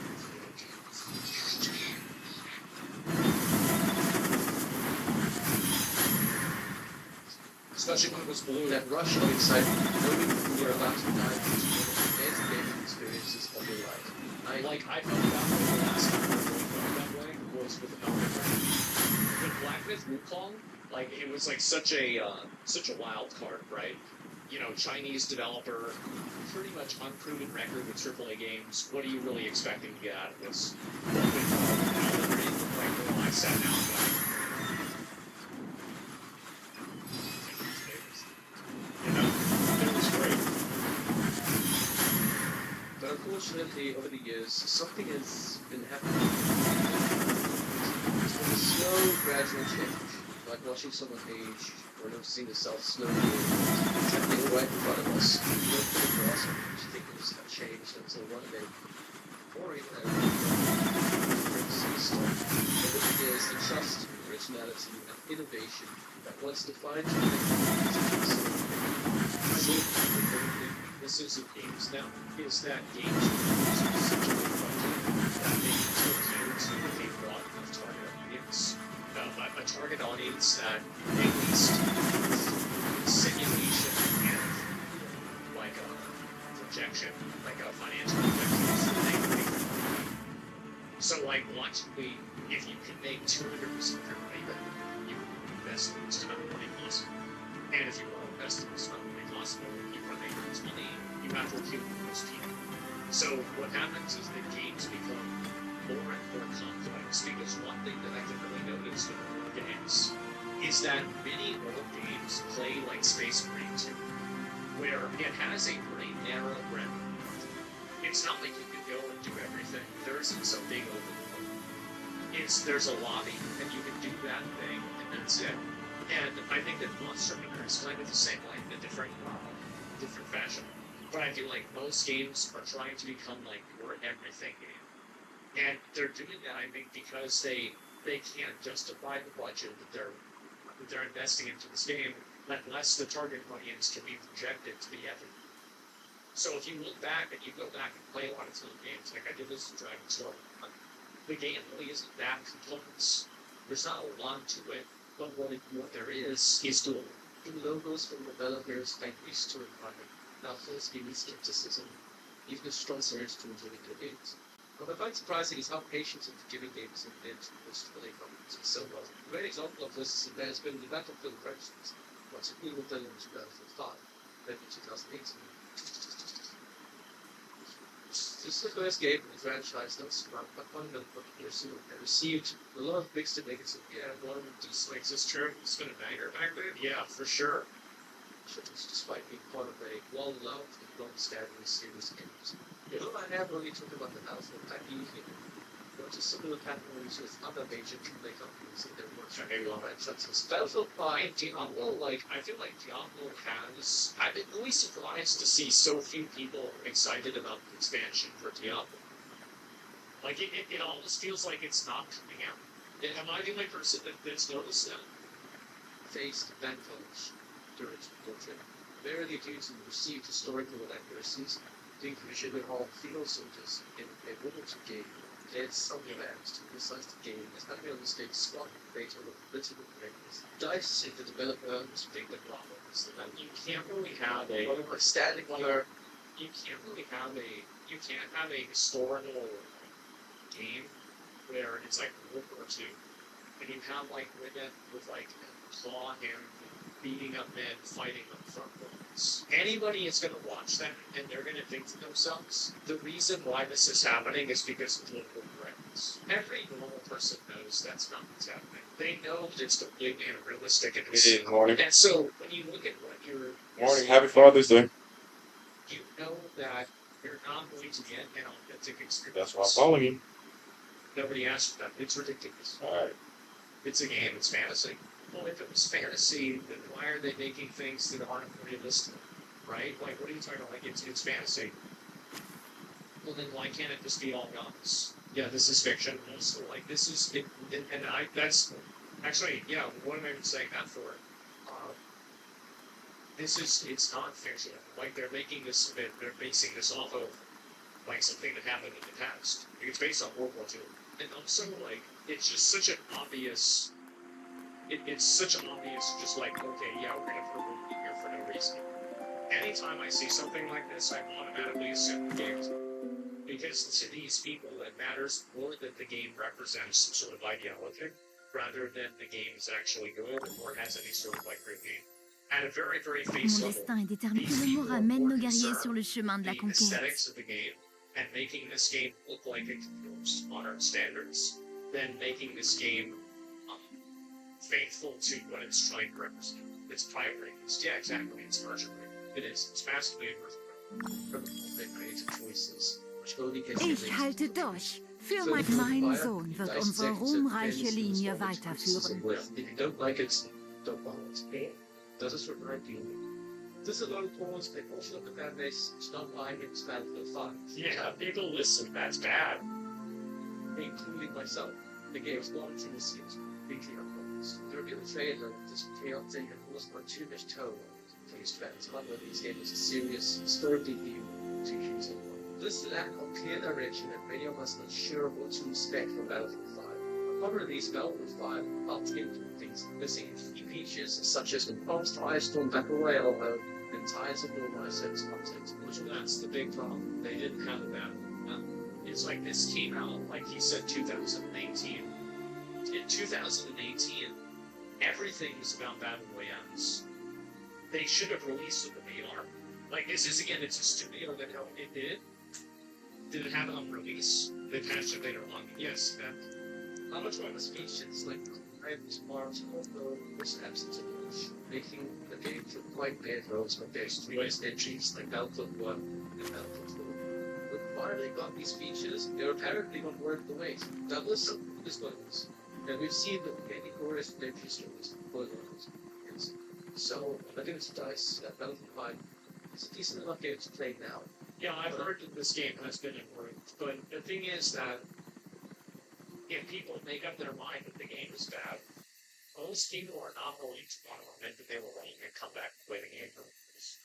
And I think that's what happens the most. Is that, like, as soon as the game comes out and people get a bad impression of it, then the game is permanently bad. I think that there's a lot of examples of this. I think that really you could use No Man's Sky. Think about how long it took them to rebuild that reputation with Cyberpunk 2077. And then, so, wow. Like, for example, I think that Blizzard's big still moving from that they needed players in terms of, like, gearing and, like, systems. But a lot of people don't come back to the game because they had a bad experience with it and they just don't really feel like playing anymore. So, I think that there's a lot of bases and words at the moment to say, like, apparently they made a bunch of changes to the game. And as far as I know, nobody even came back to try it out. So, the problem is if you come out with a game and then the release of the game is, like, very, very bad, it's very hard to get a second first impression from players. On launch, it disappointed to what others. It's some reason.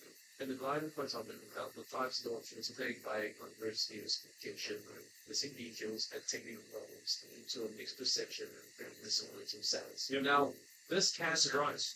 They can happen to in-game, and there are some rules for reference to flexibility. But there's not supposed to be a pattern. It's not supposed to happen to every single game. What was once a beloved IP of a company that is known for making incredible games for results. If you're going downhill, if you are on trends, you get survival instincts supposed to begin and supposed to turn around. You're supposed to. Now, in line with what I've been talking about, I want you to think back and see if you start any of these trends with other IPs to blame about originally. I think it happens all the time. Happens constantly. And what ends up happening is that these games, they try to appeal to a broader and broader audience, and eventually they water down the experience of the game to where it appeals to nobody, including the original audience. I think this happens with a lot of games. Is that they try to, like, standardize it and make it, like, completely appealing to everyone. Like, WoW is supposed to be like Anthem, I run it, play Anthem. But, like, Assassin's Creed Adventure.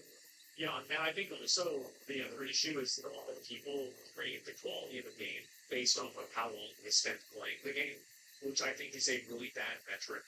I think that you should grade the quality of the game based off of the time you spend playing the game, and if you enjoyed that time or not. Because there's a lot of games that I put 15 hours into that I would recommend for the game that I put 50 hours into. And then by the development environment. The studio was celebrated with very successful Mass Effect and Dragon Age franchises. And here, the technology was very good.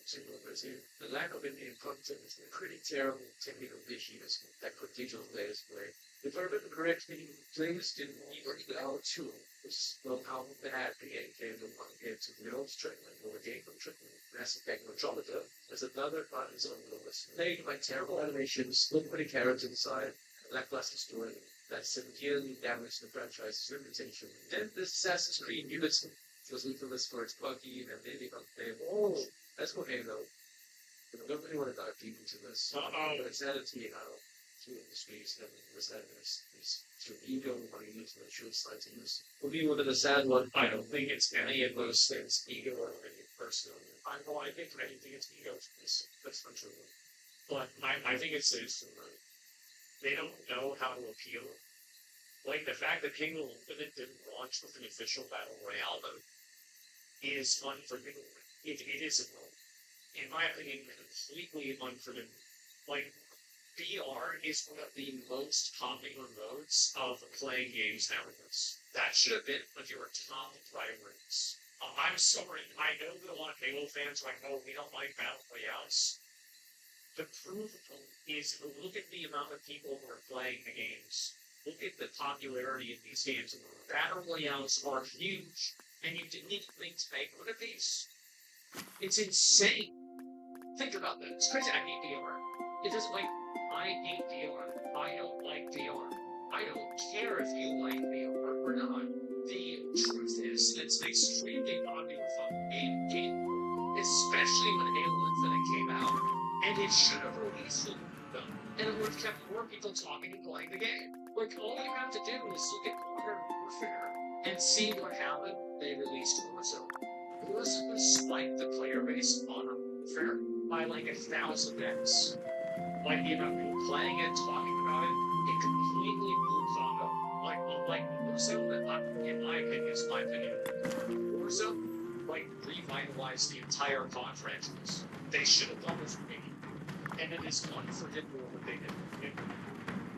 I know that there's a lot of purists out there, the people that don't like games, but it is undeniable that there are what people would do, and it was stupid not to release the game for now. So it's declined Bethesda was Resident 6, which released in a very broken and state. Specifically, sees and classifies as very broken. It left us fans quite frustrated about Bethesda having such a fun series. Even after AAA conference and technology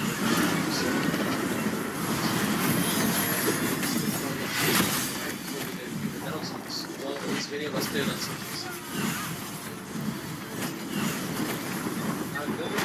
It's crazy.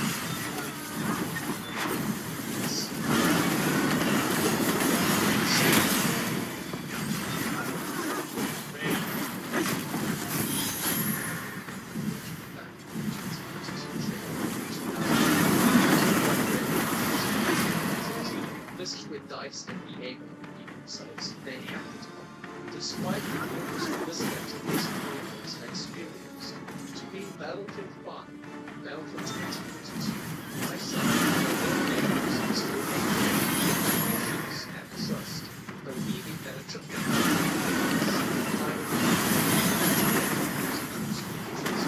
unfortunately, the game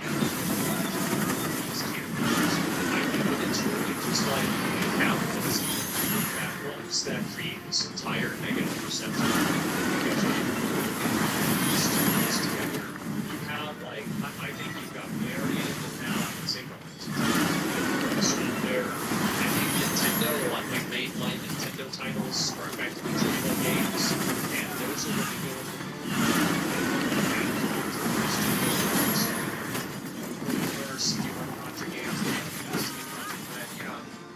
there are a lot of really good AAA game builders, but I feel like everybody focuses on like the Ubisoft, Blizzard, and EA. I feel like those are probably the big three that are like the ones that a lot of people complain about. There are good AAA games that come out. It's just that there's a bad there's a lot more focus on that because of how heavy the marketing is. Square Enix. So Square Enix hits and misses, right? It depends, right? I mean, for their big games, I feel like they almost always hit, but they also release a lot of like kind of secondary games that are, you know, usually not great. Well, sure. My friend and I ended up funding Battlefield 2042 within just 10 minutes of playing. Wow. So Battlefield has been my go-to franchise.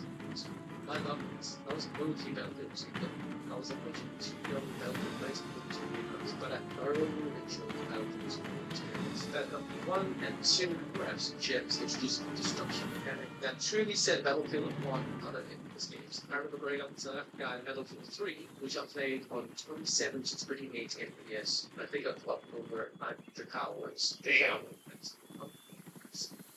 I mean, to be fair, back then that was normal.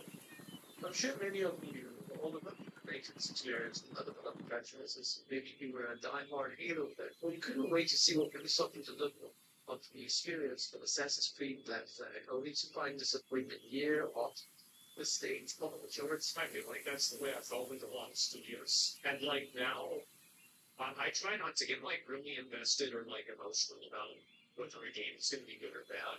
I just try to hope that it's good, and if it's not good, I just move on, right? I play something else. And also, like, I feel like there's so many games to always being released that there's no reason to tie yourself down to like one individual game franchise and like invest everything into doing that unless you really want to do that. Because that's what I did with WoW, and it was a pretty unhealthy relationship. I think that there's some people, like I see them, and it's like they're still in that cycle. And it's like WoW, like League, I think there's a few other ones like that too. The Ultra doesn't kind of more devastating. Yeah, there's actually exceptions. That seems to still have the fans' best interests in mind, even though all these practice and does remain. Most all games upon software are notable exceptions, but today I want to focus on what I know of defending, admiring, and loving. So, I used to brag to my friends about how much I loved these video games, and urging them to join me in this matching. But now I find myself checking ways and star prices to see if finding the second is good. Funny thing about that is that there's actually a post here, if I can find it. I saw this today. Ubisoft is, quote, reviewing all of its strategic options for its future. Oh, that always set me out. That sounds really good. Reviewing its strategic options for the future. Oh, it's this well, what is Ubisoft? They make me feel stupid responsible to them. Treating casual gamers like we're not a little known somehow, or we're not in a rock. Usually something like I think he's right about that. That's really true. Like, they treat casual gamers as if they're stupid. Like, they release something, all the hardcore gamers fucking hate it. And they're like, that's okay. We've got a bunch of morons that are these dumb dads are gonna buy the game, and we're gonna be fine, guys, don't worry. It's nuts. Whatever you think about them, respect their time, yes. just a casual gamer doesn't pick up on the behind-the-scenes politics of game companies. I'm just living my life, playing whatever games I think look cool and enjoyable, but locking me out of gaming content at launch with superficial pricing. I do think that this is so true. I absolutely think this does turn off casual players. Because, like, a lot of casual gamers, you've got to think about this, like, let's use a little bit of logic, right? If you're a casual gamer, and you're a gamer dad, the odds are, if you've got kids and a wife, like, you're budgeting money, right? I mean, like, money is a factor for you. So, you're thinking about money, and you see this is $109 for some bullshit, and that's going to immediately not appeal to you. Just on a base level, and it's not like this isn't some kind of like, super hardcore gamer take. You pull up this screen and it's like $129. What the fuck? If you wanted that much time to justify the price, exactly. Throwing innovation out the window, flooding your YouTube promotional videos with obvious bot comments and lines. If you look at, to be fair, every single positive comment, they are within 4.9 to 5.1 thousand. This was exact. And every single one of them is being made by an individual with a first name, last name, number combination. This has been the final straw for me. It's disheartening to watch a company that once felt like I don't know for a fact it was Ubisoft. And I find it to be shocking if it was. However, coincidence and personal interest, when they usually converge, are not a coincidence. But I would never say they did. There's not enough evidence for it. Give up creativity and passion, turn into what seems like a cash grab machine. Remember when Ubisoft used to take risks, crafting immersive worlds filled with depth and rich storytelling? Games like Prince of Persia and Splinter Cell felt innovative, and they challenged the norms of gaming. Now it feels like they're just recycling formulas, relying on the same IPs or brands year after year. That's one of the things that really kind of burns me out of some types of games, is that they have the same formula. Like, it's one of the reasons why I didn't really stick around and play Zenless Zone Zero, is that I had already played the gacha game formula a lot with, Honkai Star Rail and then with Wuthering Waves. So, whenever I saw Zenless Zone Zero basically have the same formula, I'm like, okay, well, I know what I have to do, I know what I can, what I can and can't do. It's just, I feel the same way about WoW. I know what the formula for WoW seasons are.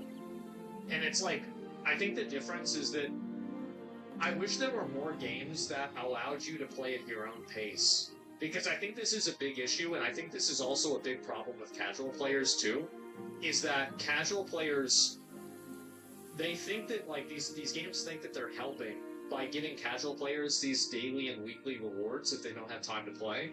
But I think that for a lot of them, all it does is create another chore in their life that, by the nature of them being casual players, generally does not prioritize gaming. So what ends up happening is that they get so focused on, like, trying to, like, log on every day, they burn themselves out. And I think that games that allow you to just kind of play at your own pace, like Elden Ring or Black Myth Wukong or Core Keeper or something like that, without having a bunch of, like, reward structures and things like that, I think those games are actually better for casual players than the games that have these artificial catch-up mechanisms. Because what I think FOMO does, and I've said this many times, FOMO acts as a barrier. FOMO keeps people in the game, but it also keeps people out of the game. Because I don't want to go in and play a game. Like, this is me with Destiny 2. I would love to go play Destiny 2, but because of the game being out for so long, and it seemingly is so complex, I'm not going to play that game until they bring out Destiny 2. And there's a lot of games like that. And so, I think that really, like, if you look at it from a casual player's perspective, and this is a problem that a lot of fan bases have, is that fan bases take for granted a lot of things that are knowledge that they've earned by playing the game a lot.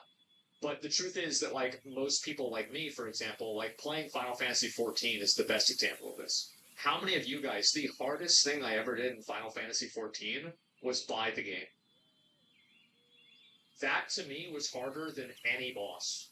Like, Alexander Savage, min item, like, a min item level, like, no echo or whatever the fuck, that was nothing compared to being able to buy the game. It was awful. Yeah, exactly. And so, like, that's really what I think holds a lot of players back. And I think that giving people the ability to progress at their own pace is really important. Because, like what he said, some days you're not going to have any time, some days you have 3 hours. So whenever you have, like, such a big discrepancy there, on the days that he has no time, he's not able to log in and get the rewards. On the days that he has a lot of time, he feels like the first 10 minutes are great, and then the rest of the time is kind of wasted because the game is balanced around that.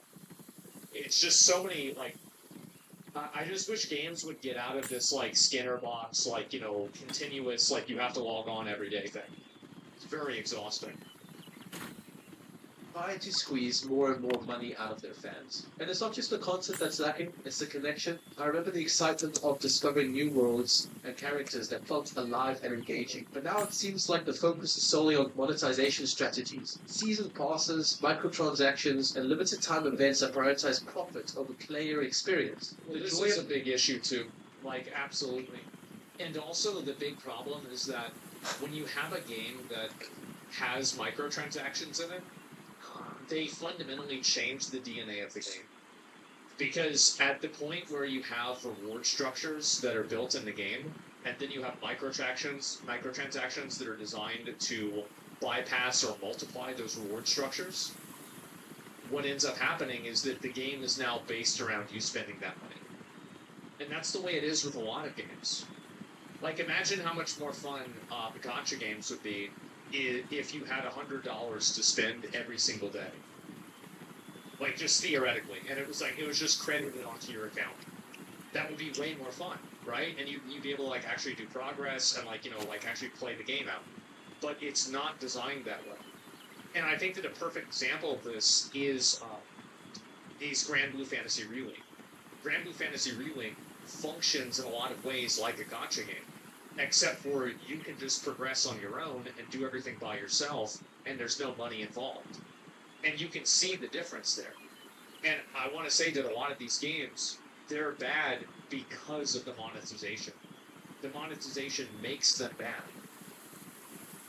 The game has been overshadowed by this relentless push for profit. Now, it's like they're not going to add in really cool armor sets really in the game if they can put it in the store. Because now, the store armor sets, they want them to be more exciting and more interesting because that's how you make more money. it's so it's like just basic logic. Do people want to buy something that looks cool, or do they want to buy something that looks like everything else?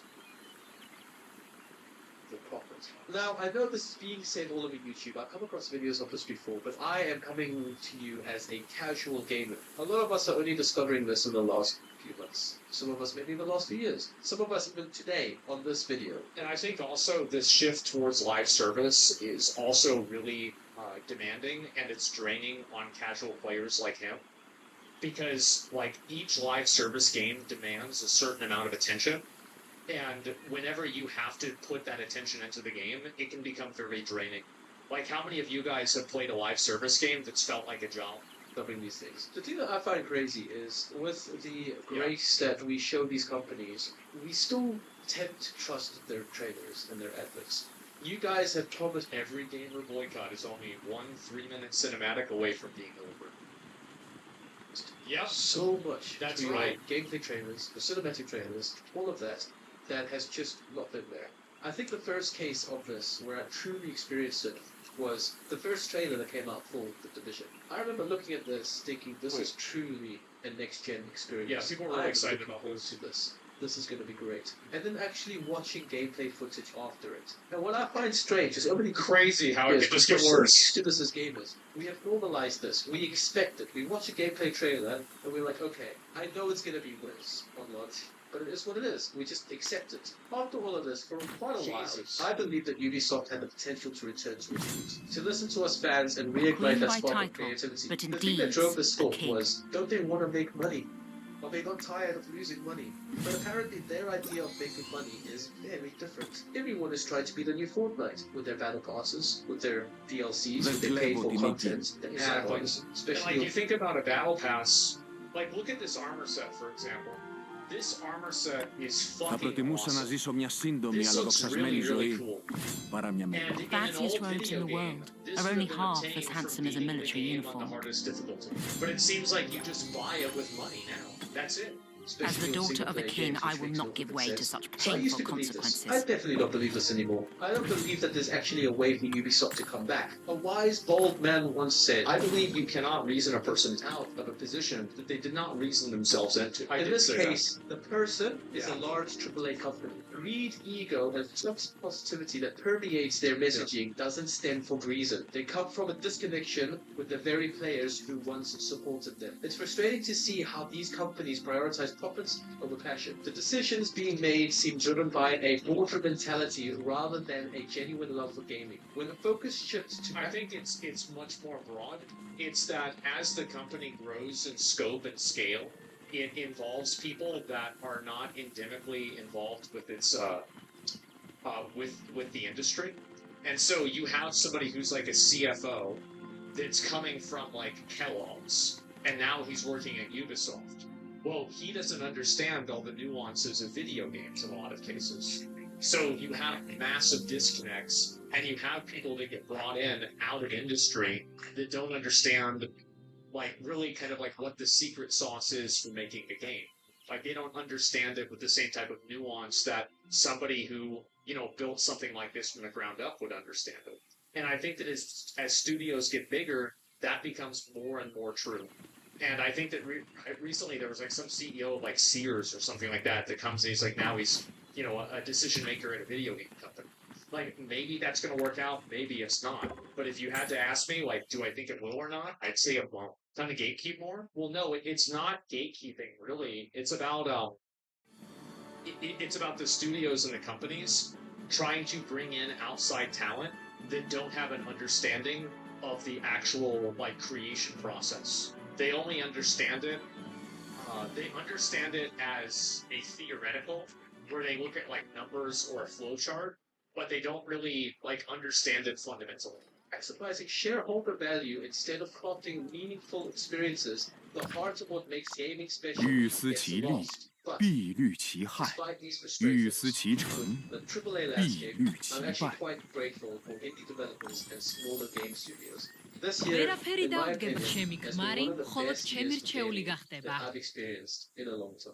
I completely agree, and I'm really glad that he said this.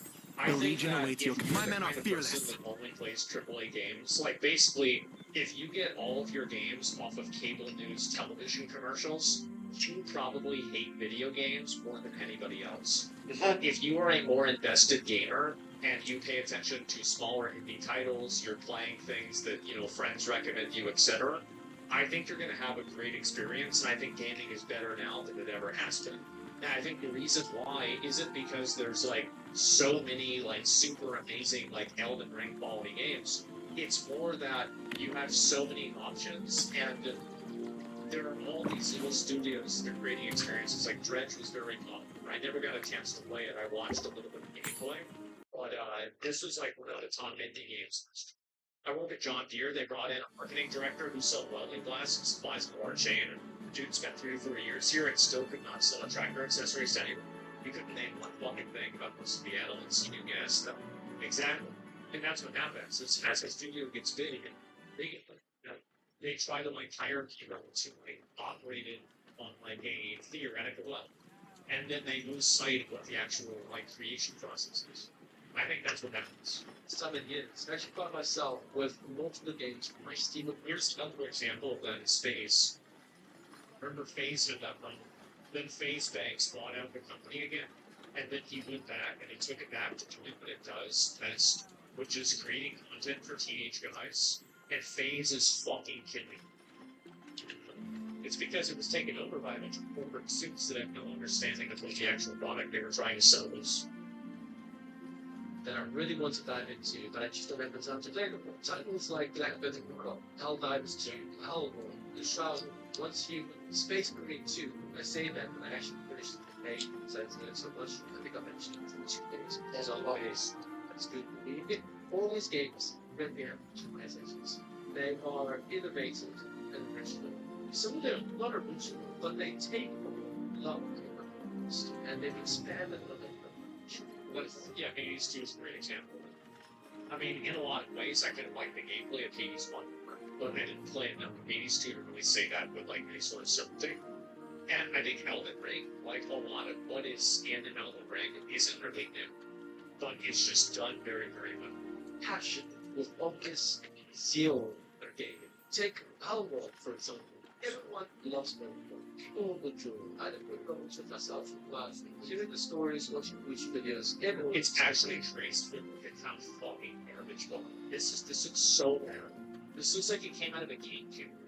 This looks way too cool. Right, from game like how. Yeah, Hellworld scratches an itch at a lot of people that have been dying search. Yes, and this is why Hellworld has been successful. Yes, I have not made a game like this Nintendo. Who knows? I think you are going dollars that there's a bunch of guys at Nintendo that are like, see, I told you they want a game like this. Why aren't we doing this? See, well, they did it. Oh, I was wrong for saying we should just look at that. Look how many copies they sold. I told you these. Absolutely, you're thinking 100%. That's you don't like money in there. So now, maybe as lots of games that I also able to play, just I'm more like Deadlock, or even the DLC, all the things. These games, plus many more, I'll be able to create a team. Je ne crains rien, sauf la trahison. Is that it's a competitive game, and I feel like the skill cap for competitive games go up so fast that it's not as fulfilling for a casual player to play one anymore, because there's so many of these like nuances and like esports like focused designs that make the game like highly technical and like hard to play. And the good people get so good that it's like with Fortnite, right? Like, I mean, how many of you guys like loved Fortnite on release, and then like it's 18 over release, like, you know, whenever it first came out. But then when people started like power building, like looking at terminal building or whatever, like you pretty much were like, okay, this is too much, and you stopped playing. That was me. You know, it's like I build like a, and then I'm like, okay, all right, let's go. And the guy next to me has built a mansion, and he's shooting a rocket at me. Yeah, the build hits out exactly what makes me my excitement tenfold is to come the buttons and leggings, trembling.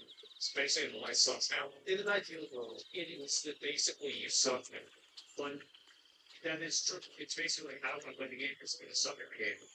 But the problem is that being able to get good at the game now requires such a massive time commitment that unless you're mating that game, it's really hard to stay cutting edge with it. It's a competitive game. You see the then is like of other big AAA actually this. They were just dead. They invited some other two other companies that are finishing the game. You know, not just the Star Wars. What is that? That cares about. I think I'm going to end this video here. I'm planning on doing a part 2 of this, so do subscribe and videos. But yes, otherwise, thank you so much for watching. Hope you have a wonderful day. I'm going to be honest, if this guy had 100,000 subscribers, I'd say that he deserved it, and he has 232. So, let me link you guys the video. This was such a great video. This is made by a guy, I must be my viewers, right? He mentioned a few things I said in the thing, and he asked me to watch it, and I definitely feel like it's good. It was a great video, right? I really liked it a lot. And so, yeah, it was a great video. Absolutely part 2. Oh, yeah, no, I'll launch part 2 at some point as well. With smart viewers. Yeah, I think so too. There is part 2. I'll watch part 2. Like, I'll cover some other stuff today. I'll watch part 2 tomorrow. Because I think that's really good. Like, I think the editing stayed. Like, there wasn't anything. One thing. And it's like, there's nothing up, no, it's just one people. This is just us actually like transitions, is that they try to like have like these like peaks or like peaks for attention. And to me it's like when I see that it's like, oh my god, like now I'm making a mistake of me.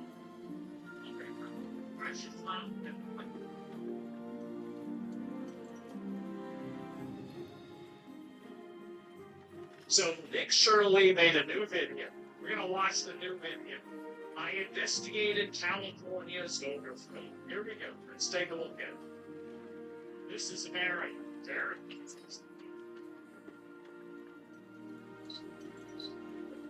Here, Thomas, with Lori Martens. Because she's 100 years old and she grew up, so that she's in there. I just want to make sure. I think it's possible like illegal migrants to be old. Not really.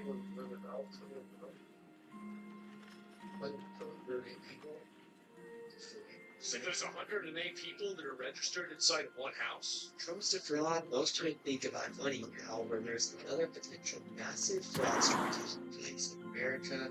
One tied to the most consequential system in the country, which is the voting system. This has to do with everything about who runs the country and how elections are actually controlled. Don't have voter integrity, or even party. And there's one state that is I think that they 100% have people picking up fake votes. I think they have like people that go from these different political groups that try to harvest votes from a bunch of random people and then basically fill out mail-in ballots and then have those people sign off on it and then they send in the ballots. I think that's what they do. Potential. Like if that's what I was trying to do, that's what I would do.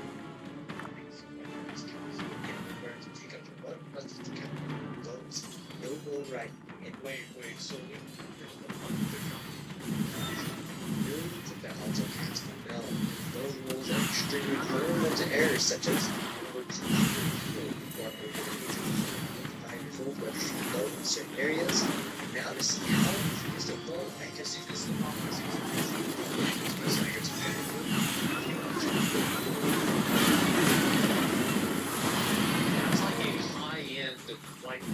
like abnormality that is like so obvious that everybody can see it. So think about if that's happening and there's 200 votes, think about how many other votes there are that you don't see. In case you're registered,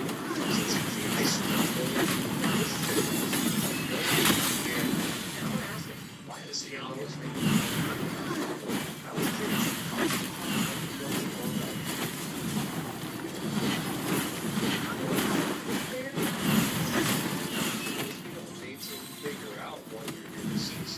tell us you are. Okay, alright, well here you go.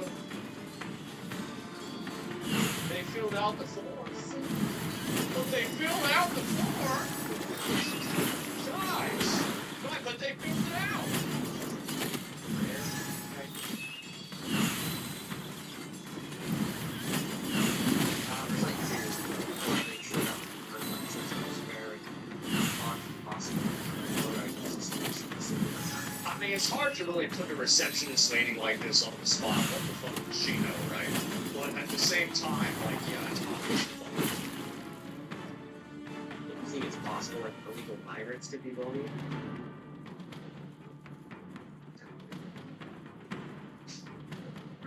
How?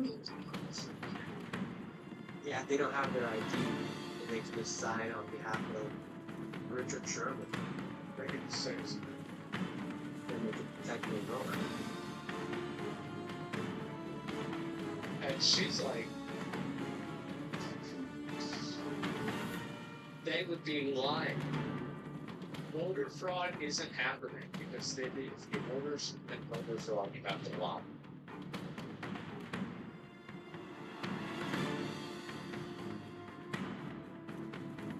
Some of these people, God damn, it's really sad. Yeah, one thing is don't care. One thing don't care. Like Richard Sherman and the others don't care.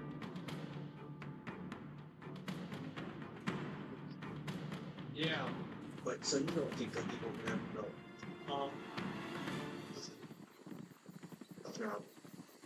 So instead of showing your ID, sign your signature, then you scan to verify it's you. So counties could show up saying there's someone and it's a signature similar to that vote in the account, and with millions of people voting in it for fraud or Just write your name. just even these 2 seconds. A Southern California woman is facing 5 felonies after registering their dogs into elections. The dogs vote. What? That's a dog. Why would you register a dog? How would you register a dog? The hell's going on here? Was even counted as one of those elections. Those behind the scenes saying she did it to show the flaws of the current system. Hundreds of people have cast votes according to state records, but we found they've been dead for years. Including a woman who died in 1988, and she voted in 2014. Records show she somehow voted in 2014. Wow! 26 years after she passed away. What are the odds of that? Records show she voted in Norwalk in 2014, 2012, 2010, and 2008. The only problem is she was very dear. Sitting here in her fucking grave? Doris Long, Adultine died in 2006. Sisters must be Adultine's daughter Arabic says it's certainly impossible that her mother voted, but the LA County Fire confirms they have signed vote by mail envelopes with her mother's name for the 2014 and 2012 election. That is insane. How do you not wait a minute? How do you not have a system? Because when a person dies, they get a death certificate and it gets registered by the state. How is it that there's not a cross-checking mechanism? Oh, that's right. It's probably by design. Because, again, these things aren't done. There are no accidents here. A 5-year-old can come up with some insurance, right? Like, it's like, okay, you want to send a system that checks the other system. Duh. So if you don't have that, if it's something that's so obvious and it's not there, there's a reason. Even though she died 10 years ago. So it's nice and Racists first think that people are weak voting inside the state of California, and with the state receiving millions of legal migrants, the opportunities for fraud and higher than higher millions of undocumented no idea of the inside of the state. Now it's going to be demand by the person was dedicated to this right. Don't tell me that you've tapped into another fucking boomer that has been autistically fixated on this for 20 years. All right. Digging through total rules, finding fraud and inconsistencies throughout the state. So how bad is the voter fraud here in California? Well, our actions don't know because we're all forced to visible investigating it. No, complicated about the voter fraud is they will look into all side actions figure that out. And what kind of fraud is taking place? We have federal laws of about 22 to 23 million people in California. And we have just in Orange County, per se, there's 60 to 70,000 changes in local governments. So the amount of time and effort to follow up with every know adults just don't have the resources. And so that information can be collecting about the voting fraud here in California. We have people that are still on rolls from 2008 that are still getting ballots mailed to them that haven't voted in 18, 16 years. And so they haven't voted against the not if they're receiving ballots. But sometimes there's a right step less than voting for some of them is here through vote. Found several occurrences. We took that in. Those are treated as independent incidences that don't affect the outcome of the election. So they're kind of disregarded from our concerns as voters. The one information we've had right here. Well, we've got several different pieces that we're looking at today. One thing that's just a simple anomaly for people to understand is there's people that showed me 125. There's no voting this. That's a lot. It's a simple data flaw, but the issue is it keeps happening over and over. So it's going to Oh, it's a mistake. Oh, I see. Oh, yeah. It's a large space now. Where we're at today. The other one is we have a lot of us. So this is what I think is going on, okay? Is that it is a very, very small bell curve. That is starting correct. And I think that the 126 is right here. And I think it is indicative of all of this. That's what I think is going on. Because the 126 is the easiest, most verifiable, layup, obvious one that everybody knows is bullshit. So think about how many that you don't immediately, obviously, instantly know are bullshit. Central locations 10, 12, just talk about what what is this business still is. These people are still going to continue to get balance. Another one is like with sororities and warehouses, you don't really have typically turnout, turnout is like in the 50 to 70% range, but it's like 106 out of 108 votes cast. Wow. So it doesn't mean that that's wrong, but these are out of here. Right? I mean, like, again, it's a matter of, like, degree. Like, what do you think that all these anomalies happen together and they're aligned on top of each other? And every single time that these anomalies occur, they lead to the same result. Ah, guys, I really wonder. What happens? And so that's what we're looking at today, and it's out there. So we have a system where you can register to vote in California without a driver's license number or social security. That creates 9.6 million records that the state has to send to the Social Security Administration. And it's 75% of those come back with no matching Social Security record. So, wait, does that mean effectively 75% of these are fraud? It should make every California wonder, why do you have a system like that?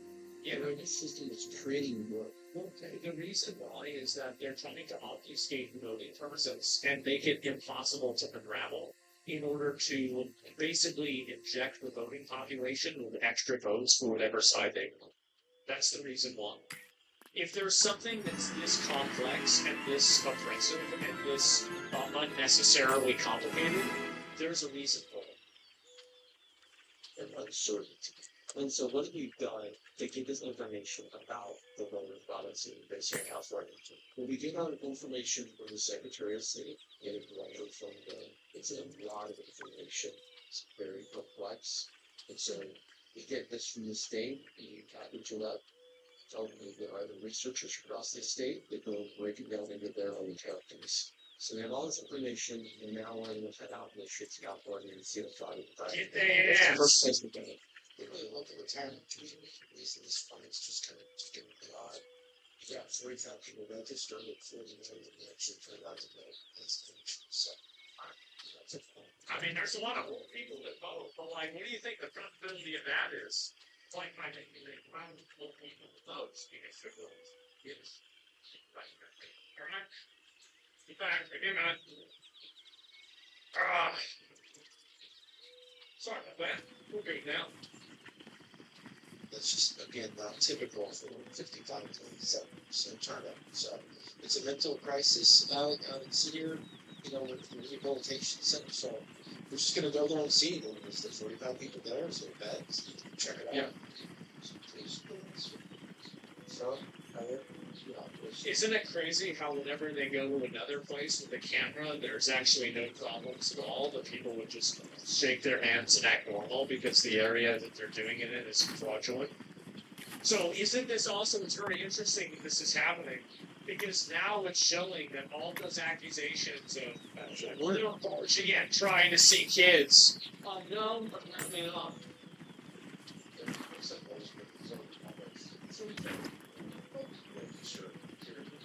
does that CEO or IT of the stores have different patients or residents who have?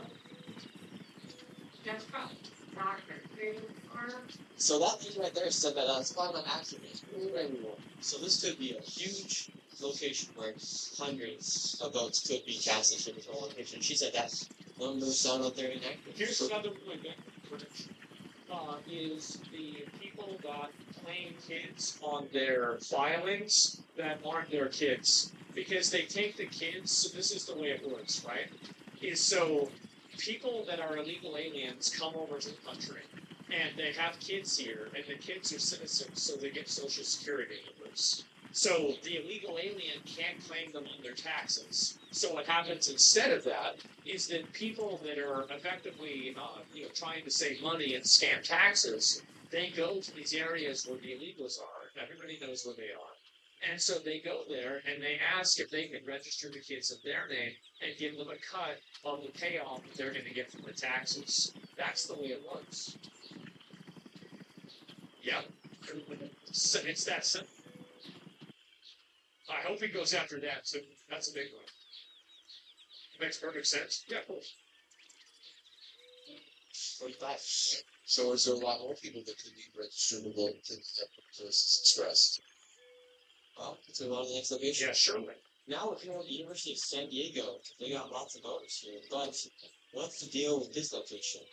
It's some sort of institute for peace and justice, so it doesn't say justice about voters, like registered in some sort of administrative office, but very well typically, students that are all in place here, so maybe it's some sort of a sense of neighborhood house or something. Yeah, You have a conference room, you have a garden with the sky, or a drop school, classrooms, conference rooms, anything but norms. This is the location where 15 people are mostly going here inside the city. what was the sign of song? No, this one is not. So would you help them down? Wow, it's crazy. It's another person they're recording who has no problem at all answering questions and is not screaming, yelling, and pushing them out. Isn't that crazy? Wow, it's another fucking mystery, isn't it? Right here, John institutions and selfies and says it has there's being a first to 50 kilograms. So that's 5 million will pull apart. The entire university, so where the balance? So far, what Wolford 2 is probably getting any clarity about where the belts are being cast out here. Yeah, we need any sort of clarity. At these locations, when And again, keep in mind that the majority of this is like houses that have 4 people that say they have 1. These are the outliers that are easily identifiable from a third party with no resources and no ability to do an internal investigation and like a secondary data check. So keep in mind, like you are looking at the worst of the worst. Which is the minority. There's hundreds of thousands of people. Lots of weird speculations and stuff that nobody actually knows what the real is and where the votes are being casted from. And just a reminder, all this information is sources and up-to-date information from the Secretary of State of California as well as the voting rules. Good idea. The fraud continues. Now we're outside of an extra space storage unit. Extra space. Here, 5 elections. Did they cast a vote? 3 that did in the 24 election, and we have one that cast a ballot in the 2020 election, and one that's never voted. The point is that unless it's a primary residence, right, where you can sleep, right, which no one's supposed to by law allowed to sleep in a public storage unit, then this is not a legal registration, and these are the things that the county continues to let sit through with reps. See if they're here. We have the names of all 5 people. See if they're here. Let's go. I bet none of them are here. They're here. good. We're just looking for a few people here. You have Lily, Lori, Phil Thomas, Cindy Thomas, Walter Thomas. We're just looking for these individuals that want to go here. Are you Robert Thomas? Oh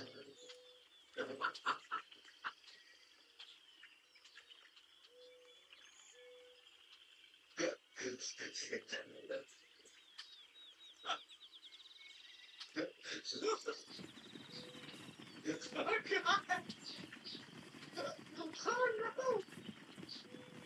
Oh no!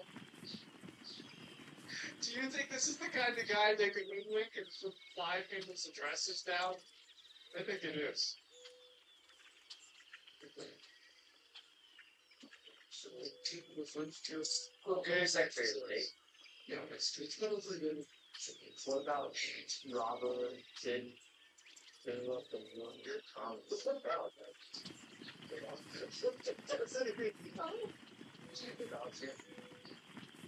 Robert Thomas, Cindy Thomas, John Thomas, Philip Thomas. Do you know where any of those schools are? Any of the Thomases? There's no one that you get towards the cities, right? Yeah, but people are actually living in services. So 5 people. Another one where they all answer questions and they don't get kicked out and screamed at. Wow. It might be because it's a legitimate business. Registered to vote here. They confirm that nobody lives here. Little fish in California got some weird things going on. So 5 people. They didn't know where any of the Thomases were. Thomas is their primary location. Well, if those 2 people actually live here, and this is where they stay, the primary residents, right? They get their driver's license here, little tax stuff comes here. It's completely legal.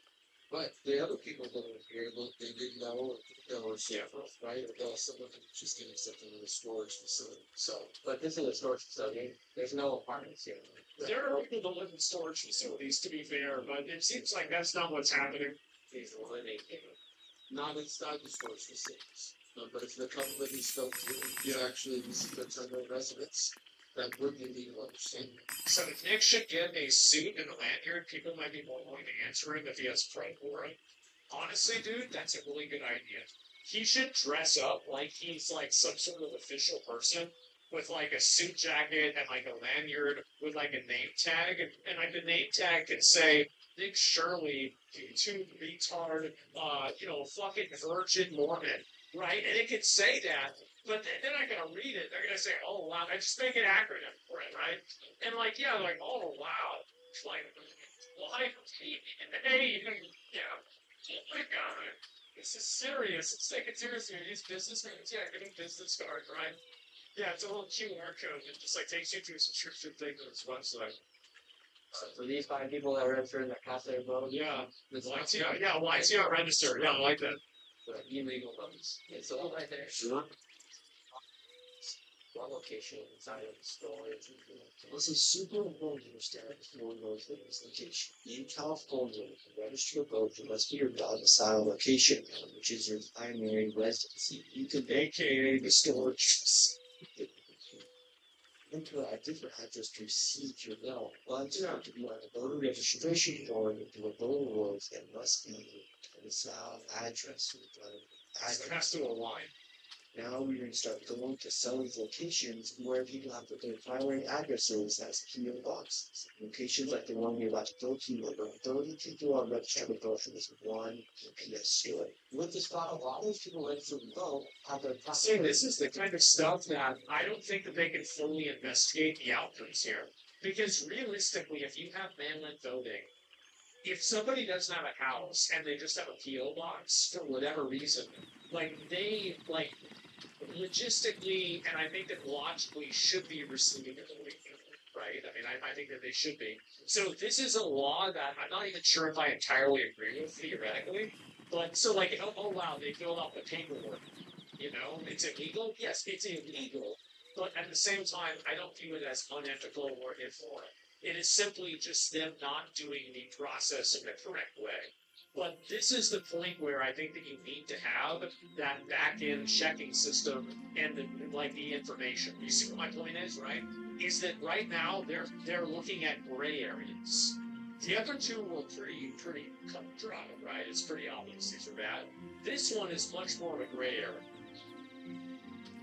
That's what my point is, right? That's why you need to have the internal data. But you see, If there's smoke, yeah, you investigate if there's any service location. Right here, we have over 30 people registered to vote. All those people right here, those 30 that are registered to vote, that was the location. all the guy says an inertia vote. Yeah, I mean, like you could say that, like, I'm saying, like, logically, if you believe in mail-in voting, and we're working off of that principle, right? Because, like, yeah, you can easily say, oh, retards should be able to vote, so none of these people should be able to vote. But I'm working off of the principle that this is something that you're trying to do. Like, I can very clearly, if you're working off of that principle, then logically the conclusion of that will be that people who, have only a PO box should be allowed to vote. That's the logical conclusion of that ideology. Like, of course, I think a lot of people would agree with me, right? I mean, like, maybe I don't want to see a lot of people voting, but I think I'm a minority. The point is that I think that that's why you need to have those system checks. Majority that actually That's my voted point. in the 2024 election against Trump and Joe Biden. Right here we have Gloria. Gloria voted. The last election, she's at 100 years old. Wow. Born in 1925. 1900. What do you think about over 30 people are registered to vote in this UPS store right here? Is that what strange to you? Is it through PO boxes? I don't know. What are you trying to do? I don't know. Exactly. That's the thing, is you don't know. Or what are you trying to prove? Yeah, so you have to re-register where you live, right? Where your primary residence is. So if you've got a primary residence, it's a UPS store.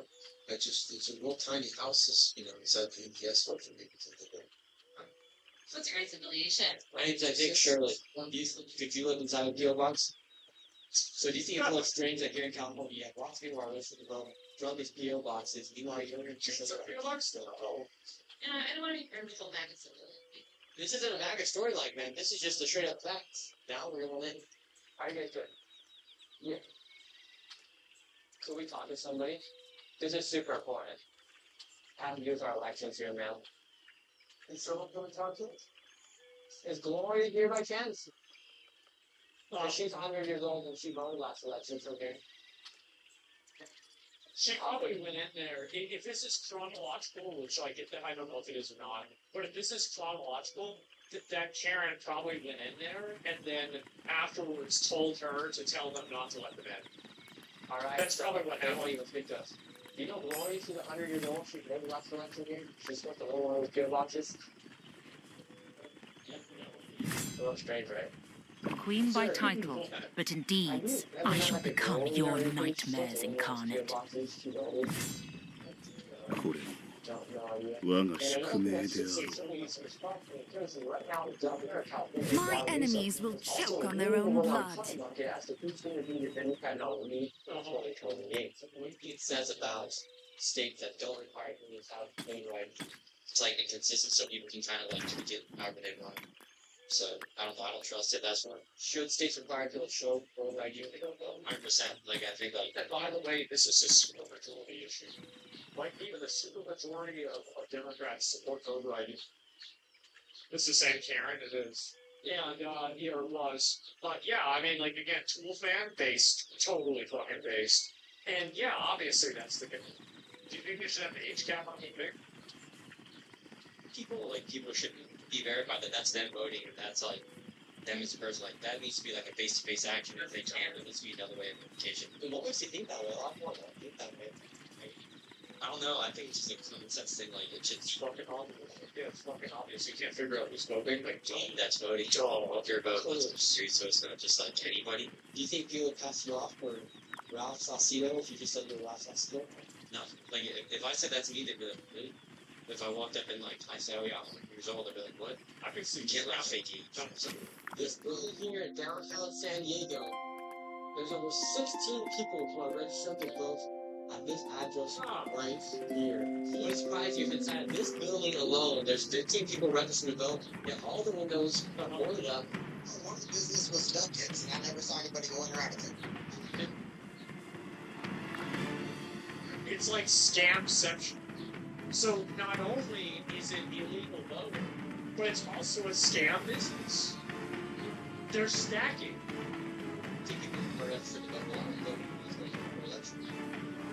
Doesn't surprise me. This is coffee born here for a reason. You think Fucking taste. what takes place here? What a guy. You trust in a person. Fuck no. I'm talking about the way he talks to me, but to answer a real question. You can see he calls ICE, basically calling out calling terrorists. In some ways, I kind of hope he runs for president. That means someone else is going to get governor, and if he doesn't make us president, he's political is done. Oh man. That's I really do. Right now, I'm probably leading the Democrats as far as the Republican. It's like, He's, yeah, and also, like, how is it gonna be, like, the first debate, governor, why is your state on fire every year? I feel like every time I hear about California, it's on fire. How about that? Right. Yeah. California should require voter ID. Voter ID? Yeah. No. They're not. Why? I don't know why it's got to be ready. So do you think it's possible? Their elections will be answered if they vote through the actual getting ID or vote. Yeah, I bet you can. That's the end of the mile mark right there. Like this, if you're here, you need to vote. It's just too much paperwork.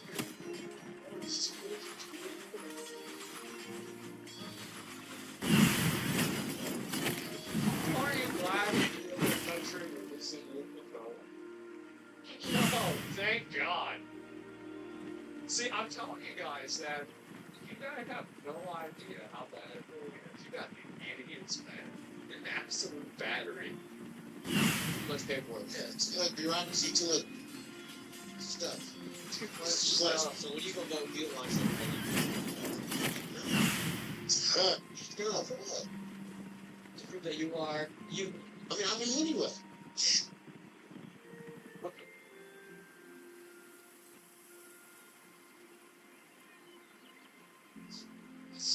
That is. Shit, I mean, yeah, you think he voted? No, he probably doesn't even vote. But like, this is bad. I mean, me anyway. I'm me anyway. So you're like, Yeah. what if I want to go on behalf of your name? Why would you want to do that? Why would you want to? Because people just turn on you. This is scary, man. See, I forgot who said it, but there was a quote and it said that the strongest argument against democracy is a 5-minute conversation with the average viewer.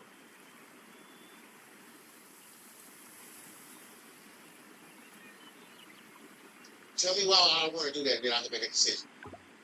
What if I wanted you to vote Democrat Show and you're your Republican? face. Okay, that's a great. You know, But I still ain't proving it. We head to the next location. It was the exact same thing when tons of people registered to receive votes for PO box. And we're wondering, do these people live here?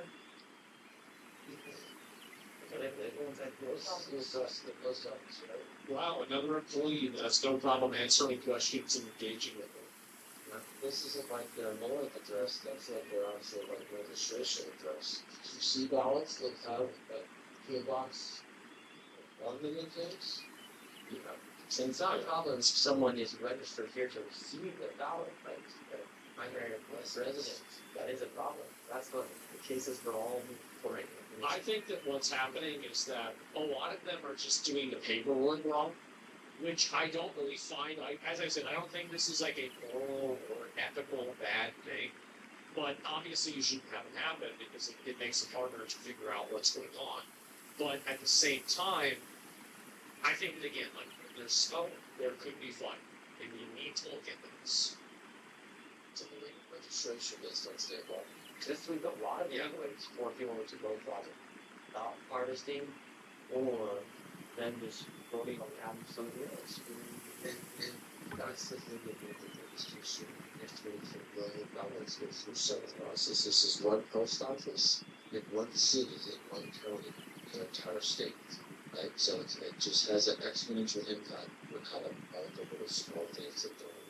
As you can see, there's a lot of issues with these voting rules and a lot of inconsistencies. And one of these inconsistencies is people over the age of 100 years old that are eligible to vote. For instance, there's a lot of people over the age of 105. And in this video, we just filmed around a 15-mile radius. So imagine what it's like all across the state of California. And now let's go see if there's actually 126-year-olds voting in California. I wonder. Doris, date of birth. Oh, look at the date of birth.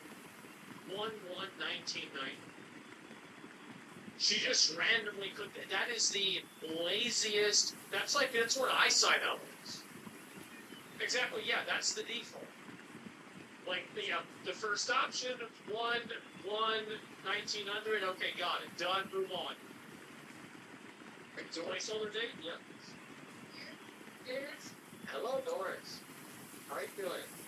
We're just going through the voting rolls here, and we're just confirming anybody who's above the age of 100 years old. And right here it says you're 126 years old. How are you doing? Good. That's the wrong place. That's the wrong explanation on that stuff. No, that's wrong. Oh, here, I can show you if you like. It's just understand. How come you think here in California they're just messing up on all these buildings? I actually think this is kind of a weak point, because there's probably a lot of old people that fill out the paperwork wrong, or whenever the paperwork gets filled out wrong, the person that's working there sees that the paperwork, so this is where I think happens, right? So, like, logically, big surprise, boomers fuck up paperwork. And they fuck up, and especially if this is on the internet. And I bet she maybe put her, the month instead of the year, and then the person at the office that's supposed to register this person. What probably happened is that, speaking on all levels though, yeah, well, what I'm saying on that same issue, yeah, exactly. The person that probably had this happen, that's working there, just put in a placeholder date of birth in order for them to process this paperwork and not have to send it back or do anything else. Because you have to keep in mind that on all levels of the government, they are basically determined and dictated by not malicious compliance, but cynical compliance. They will just simply put whatever they need to put in there so they can process your document and move on to the next document. Because the speed at which they process documents is the way that they get graded for their assessment of their job, right? So that's what I think probably happened here. There's probably no fraud that happened here. If this is the same woman, she probably just filled out her form wrong, and somebody there just corrected it to a placeholder date because they said this person's clearly living here, but we don't know when they were born. Just put that down and move on. That's probably what it. Is that what we're talking about? Yeah, it says he voted in 51 elections for us. Never. Okay. Well, never mind. I guess, okay. Okay. Alright. I know. I just want to make sure you know how a person to know. Yeah, it really does say you're 126 years old here. So,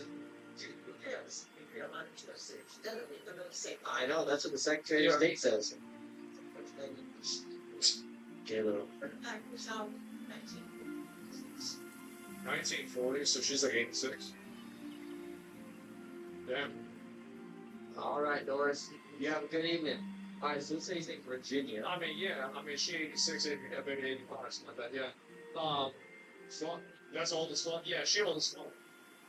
I mean, like, to be honest, like, she probably could have been there Like, she's 125 years old. She's voted over 55 times. She's active on the voter room, most here in California. See if she's voting. Hi, another Melon, sir.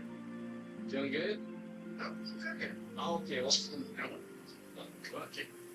I'll be quick. I'm just looking for Virginia. 125 years old? 125 years old? Yeah. She's registered to vote at this location right here. Is Virginia here? 125 years old.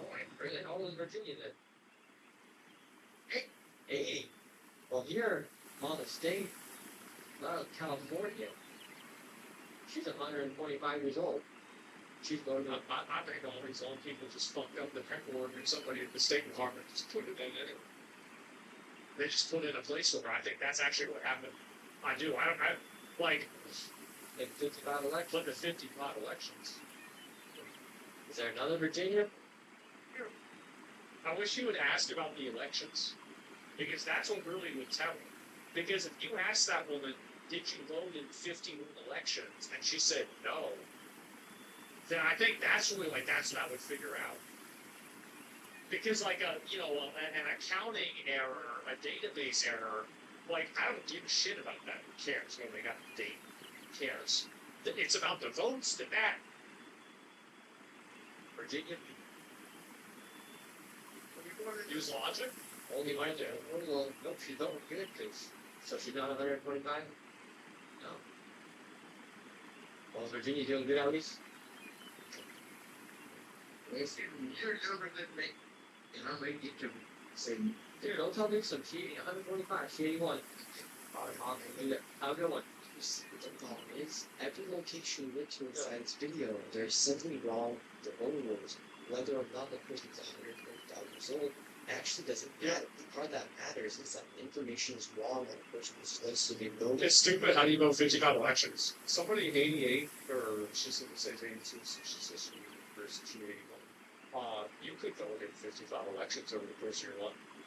Yeah, because you got to keep in mind, there's local elections, there's state elections, there's presidential elections.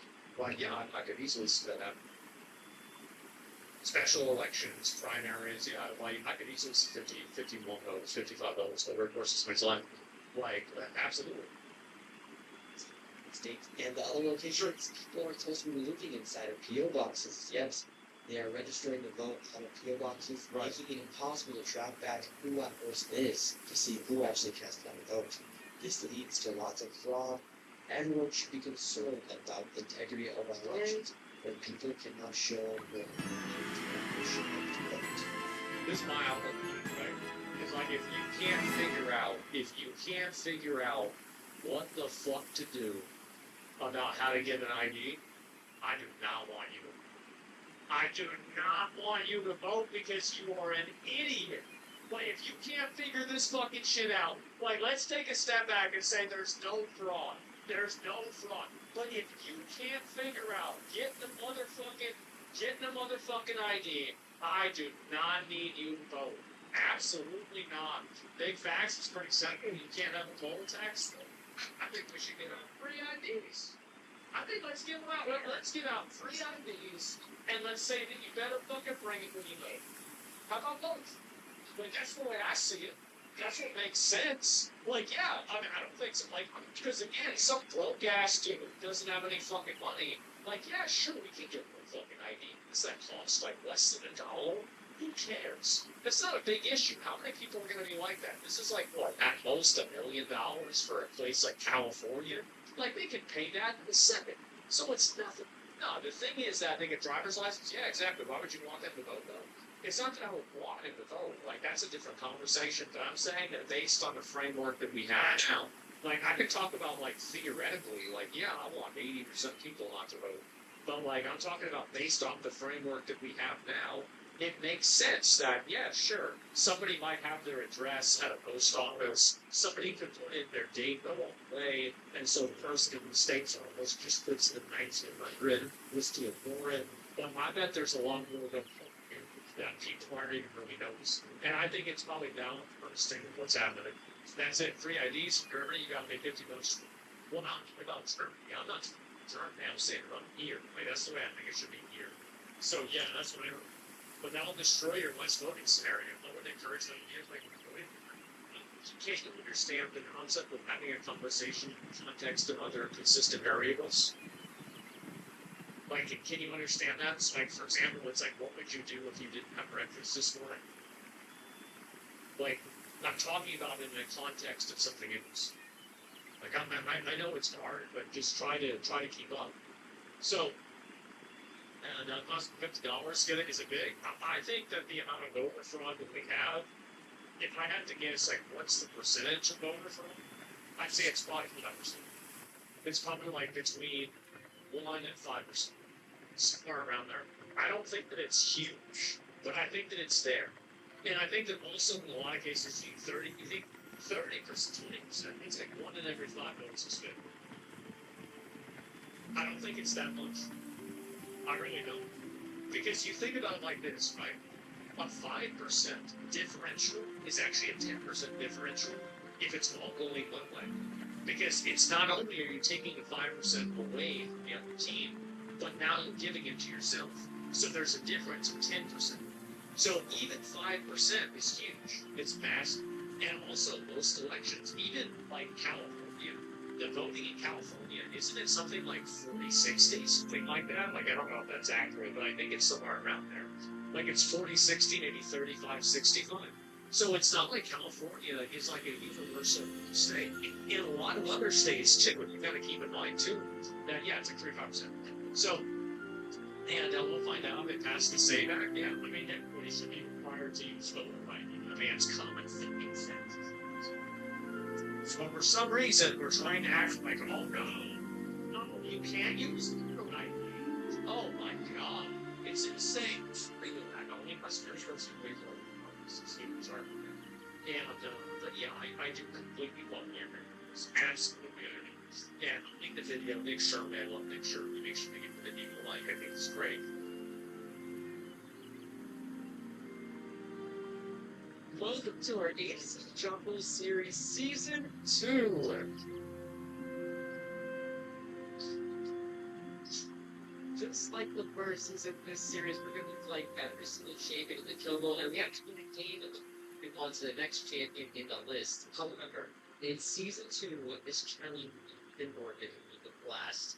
This time, we're not allowed to go into the items we used to win in our last A to Z jungle series, including so I think it's series of each champion found the jungle instant. We're starting on a fresh account. We'll see what rank we end up getting after this series is over. Will we be Iron 4?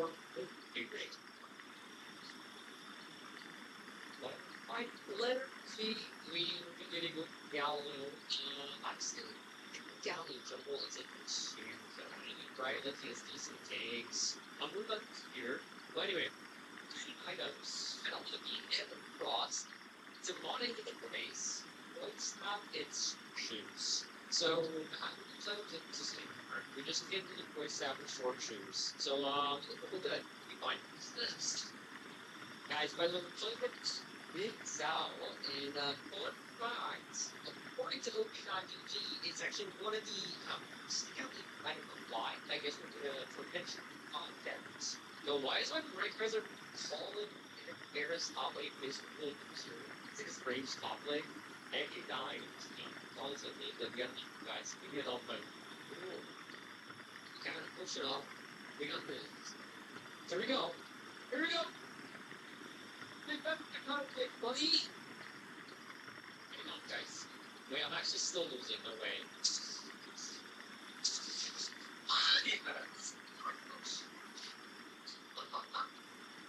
Alright, what did I bring? Oh, he ran and walked right in their eyes. Rain's white. Here we go. Kill secure. Wait, here we go. Oh, this guy's so deadly. So deadly. I have to start my W now. Alright. Oh, kill secure once again. Game is going quite well. If I say so myself. We have protocol.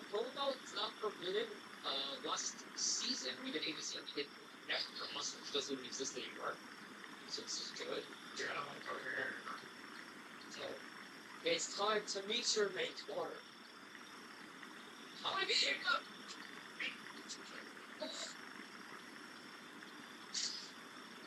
Well, not much of a hero at my top lane guy, but I tried my best. Well, just the cannon. They have a few those things out, just full damage. Well, Garrison is going to be mainly magic damage, so we'll see. I keep gating that lane and he keeps dying. What a star. Sir, you're so lame. It's so tainted. Hey,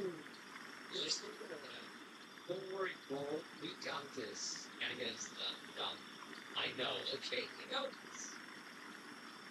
What guys are gonna get to?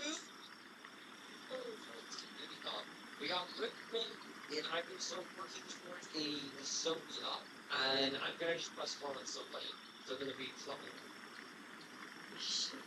Oh, dude, no. Alright, I really like the idea of power. I am gonna actually go in to Shadow Blade, and then there we go, 4 minutes. We don't need 7 minutes. Okay, so what's all there is to do is just like wait for a warning cry so we get engaged. All then just press them. I think it's just that simple. Come on, did sound go in. Here we go. Oh, wait, can I hold while you're in the realm and see? No, I can't. Please, I could go through. Alright, here we go. Hold on, run up. Oh no, I missed my cue. Oh, Philip's doing crazy amount of damage. What's fine? Bang. Dude, Aphelios is so strong. Yeah, we won't go miss Aphelios. Guys, he has 300 pardon in 9 minutes. He is Omega Fed.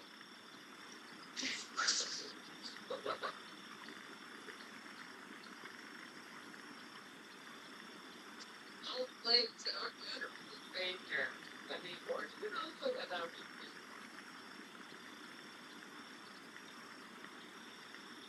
Okay.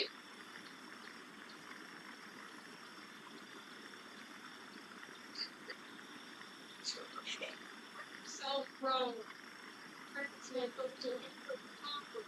They have a full item.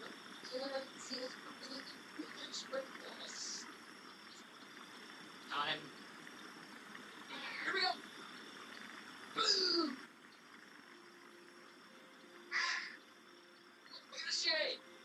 We got a shade. But that's all we got.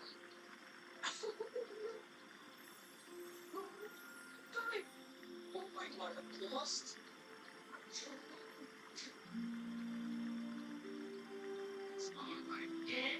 Guys, we will bring these. Now, I have to go full LP, so I don't take. I'm just gonna be a punching back to Vesper, this strategy, so kill one shot Vesper, and there's no use to kill the counter skills. I small, see if I'm fake.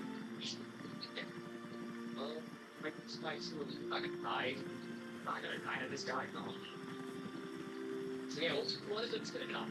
Because Jinx wants to get to reset here. Candy rat. Oh, Phil, who's gonna kill here?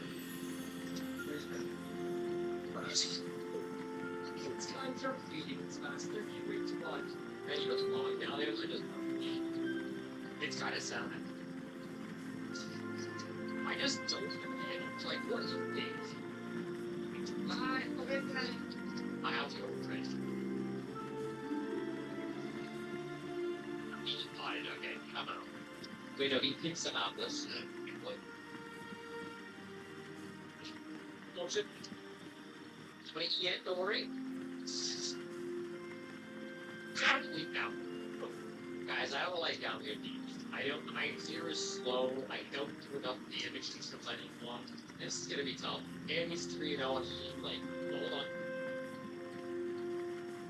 Hold him! Okay, but that's like not mine.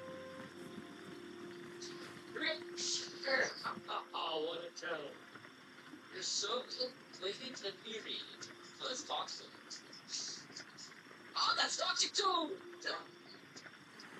got it! Where? It's fine. We gotta wait smart. we go. I'm going in. Someone has to start it.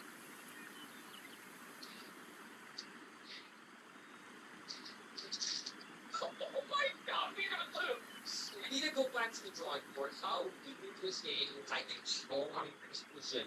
It's getting jinx of the new fed. I like jinx left. If you're just star. Okay.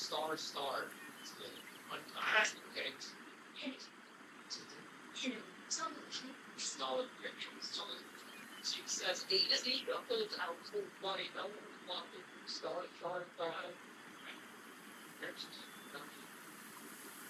Well, that jinx was too long. I like it. On the big count. You know that's content. They're fun.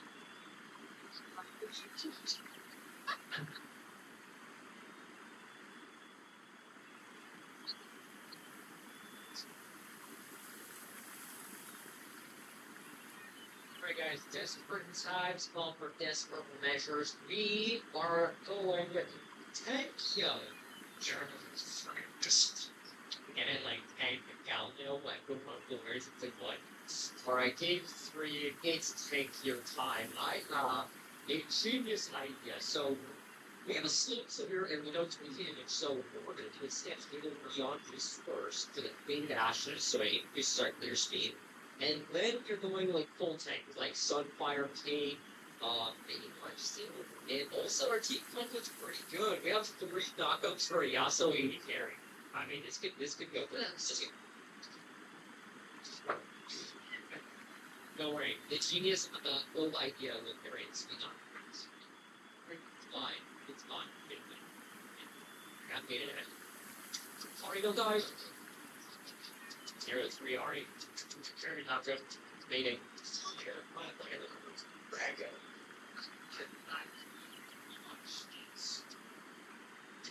How do I capture? Can I capture? I don't think so.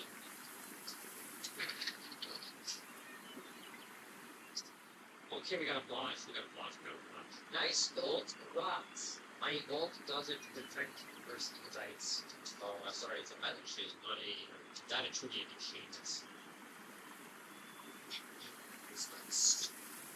My Ori's 0 and 5 now.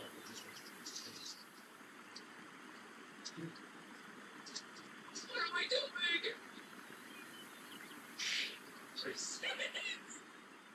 What am I doing?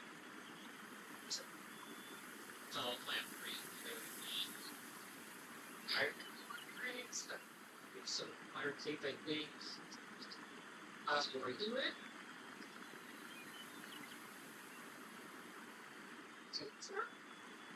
Yes, break the water. And she's calling me an idiot. Maybe Tash here. And Rel pays attention. Rel. Well, any day now.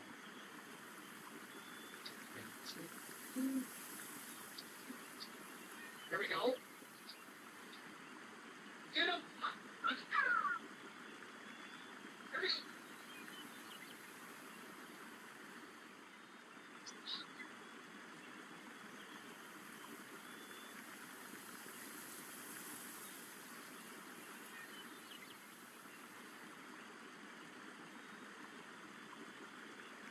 Tiago!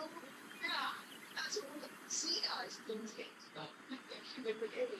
Definitely gonna grab skill shots this game, and then we're gonna run a Sunfire Cape. It's gonna increase our kill speed, the Sunfire Cape, and then it's also going to be one damage a team twice. It's gonna be melee range of the war. Guys, look at this clear speed. Look at this. Randy and Launders, are you kidding me? Oh, surprise! 1 and 9.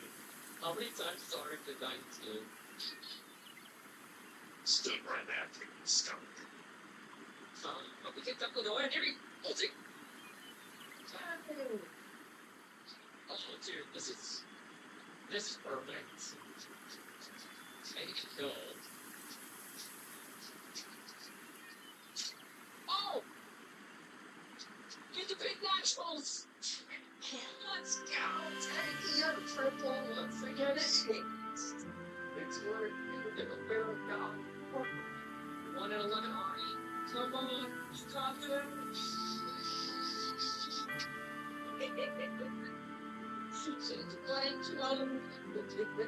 My enemies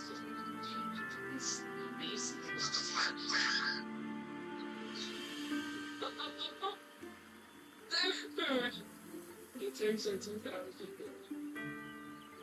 Okay, hold it. Here we go. Drop the lead.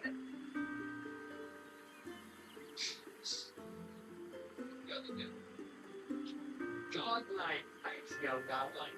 Yeah, there's the surrender mode. Why, underneath? GGWP, get back home, idiot. This game, yeah, the last one. I mean, damn. This order, I really want to even the Fury. Why not? She persevered for being 0 and 13 or something like that. Alright, damage chart. Stick with it, Ari. Right? Damage taken. I mean, listen.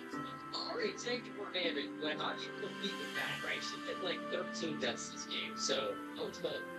Okay, well, still. 5 minutes, a lot of damage taken, one player.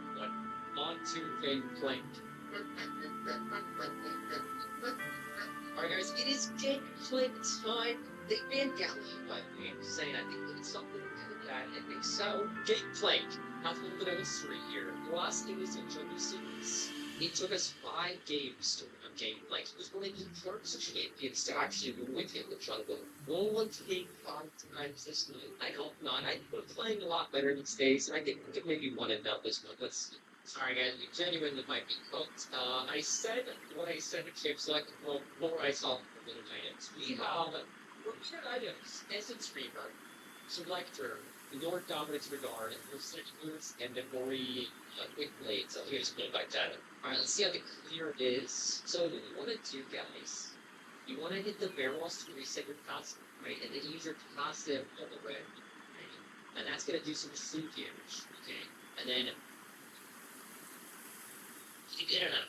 Get it up. It ain't good enough. I think you want to actually last him to the Farnay, because when you do that, it actually gives you stacks for the old asset. Yes, classic session. Check this out. Should she? We just got 1 minute 4. Here we go. Don't mess it up.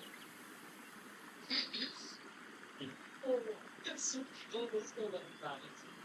I need to get better.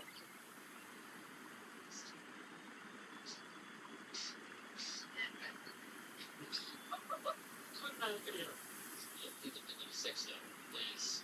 No. Alright, I mean, look at the watch take that. Oh, there we go. Wait, how do I game this? Do this! Jumping! There we go. What a game, if you ask me. Wow. Wait, there was a it's yet. That was crazy. Not a big actor.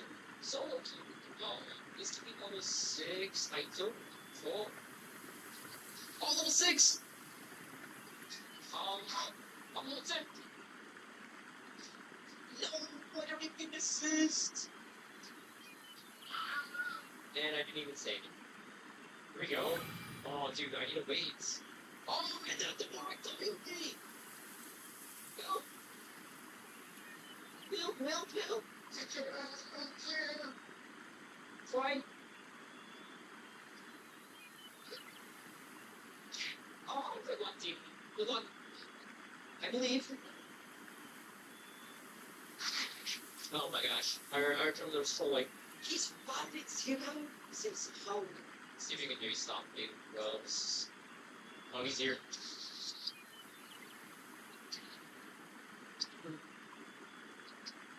I think I can stop him. Oh, he's ulti! Finish him! No, man, he's 6-0. We have to do the 6-0 right now. You know, the thing is, game plank is stronger as the game goes on. The patient will be really stronger than trades. Okay, want me to ult this? Nah. Nice, I got the kill! Very big! Oh, Flurry still got him! Double! Yeah! I got the kill and assist. That is some big like trouble, baby. This is the next shelter. Baby, perhaps. So you can bounce the presses and cards down into the arm. So each side. Early, my friends.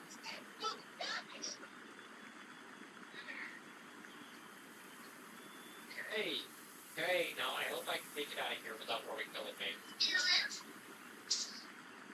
Get away from me! Fight first and please. One of these things. Swifters aren't good. You're making it slow. So you can get people really guys. This is one. Oh, have to come now. Get this E still. Come on. Yeah, nice. You're trying to get off. Maybe everything's all set. Put something for us. Good to get a bit of a run. Run, the funny clocks! Run! See you, sucker. Real. He's one HP!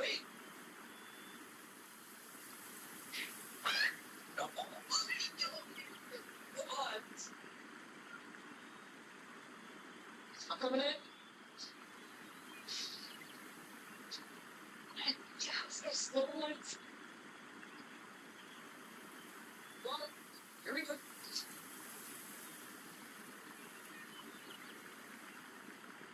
Stop flagging and get the kill.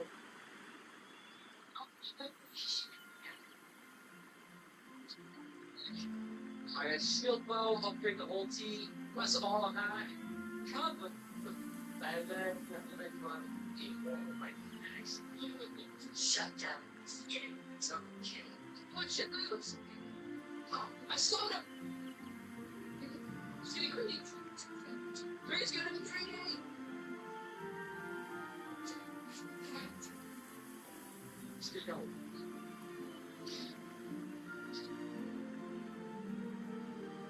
Calling it.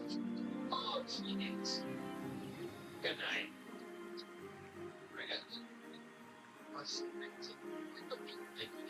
You know what I mean? Like, for a second. Man, like, it's not the best we can do. Yeah, we can do that.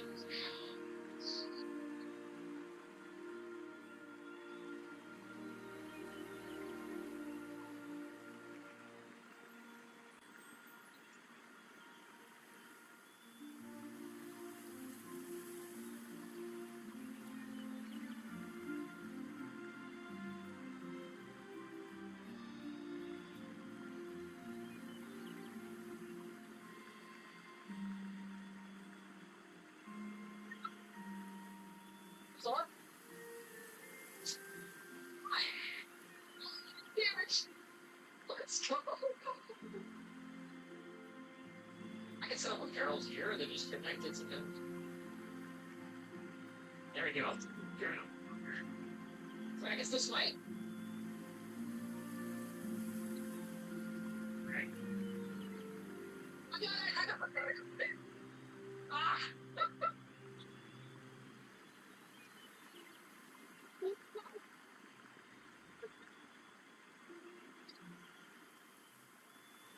So let's go. No. You have to walk the grid.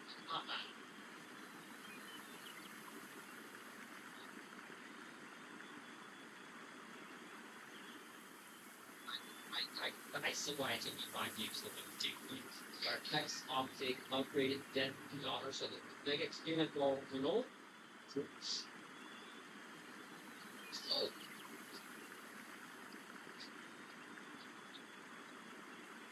yeah, where'd it go?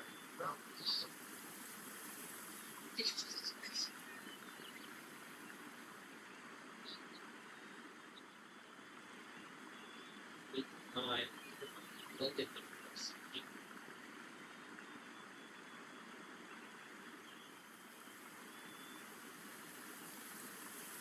Here we go.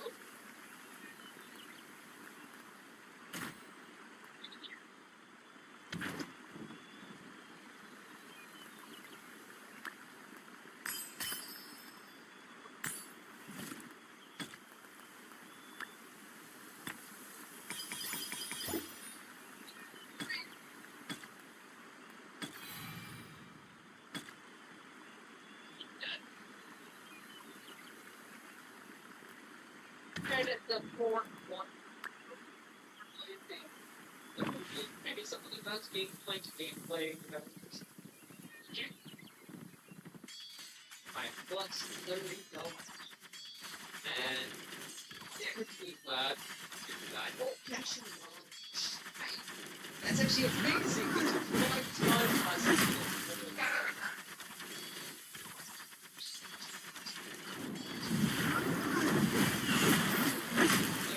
diamond flares, and we're gold.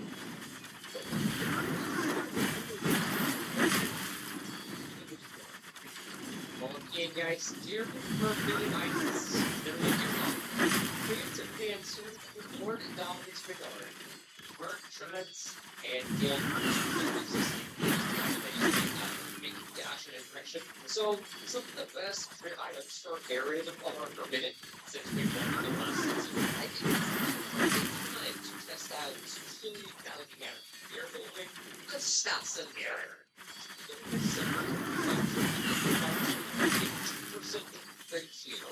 Okay, let's get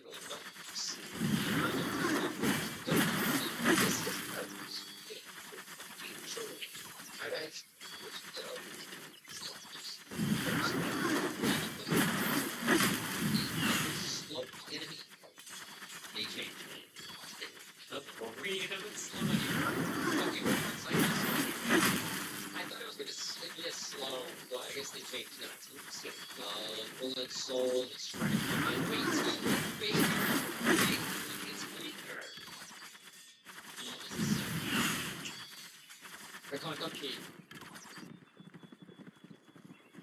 Okay, I'm gonna try to somehow keep it alive. If I do, oh, I can do this. I'll be okay. Okay, that's fine. Let's not get greedy. Guys, if we win this game, I can say I beat Baker. Team 1 win. He's already 0-1. We basically win worlds if we win this game. Man, this Nashville's making this game so easy for us right now. He's 8-2 already. Alright guys, the cycles, and I would go to let's split this game since they have a lot of slopes. Early and so it's good actually. No.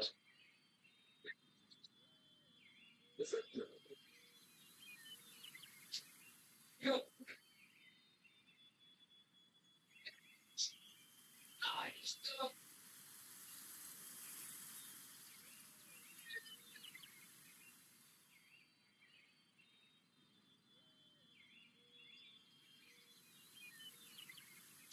It's 56. It's like 30 years.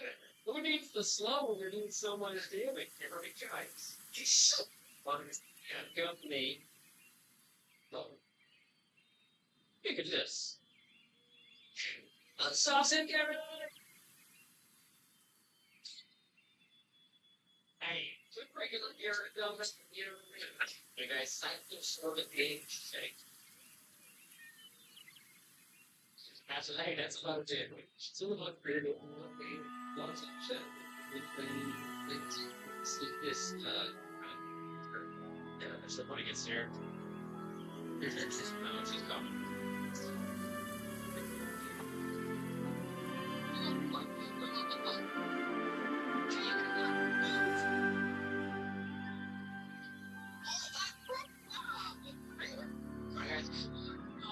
Control.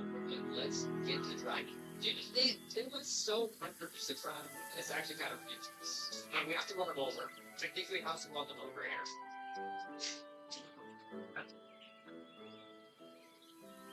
That's a kill. For you, we watch dots. I need help. I'm running. Mission. My team's here. Structurally. Stop you.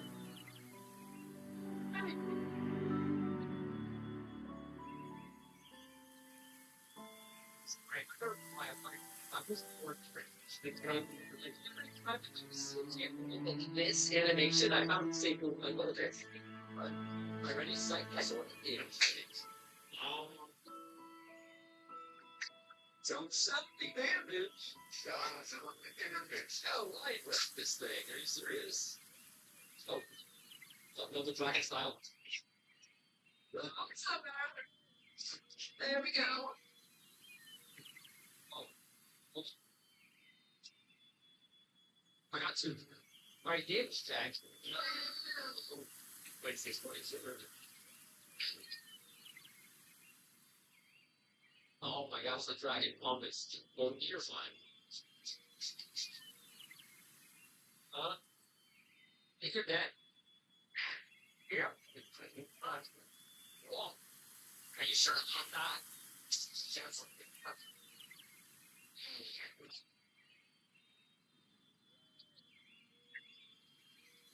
let's spin. Here we go. Oh, yeah. Oh, wait.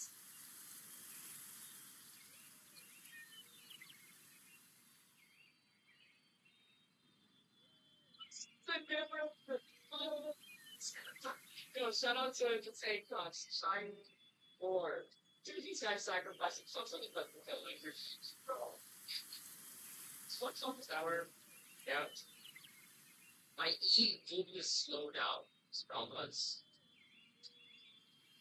I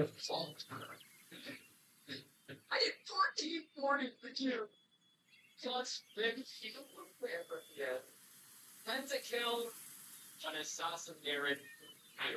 I has plus 30 LP, 90 LP, by the way.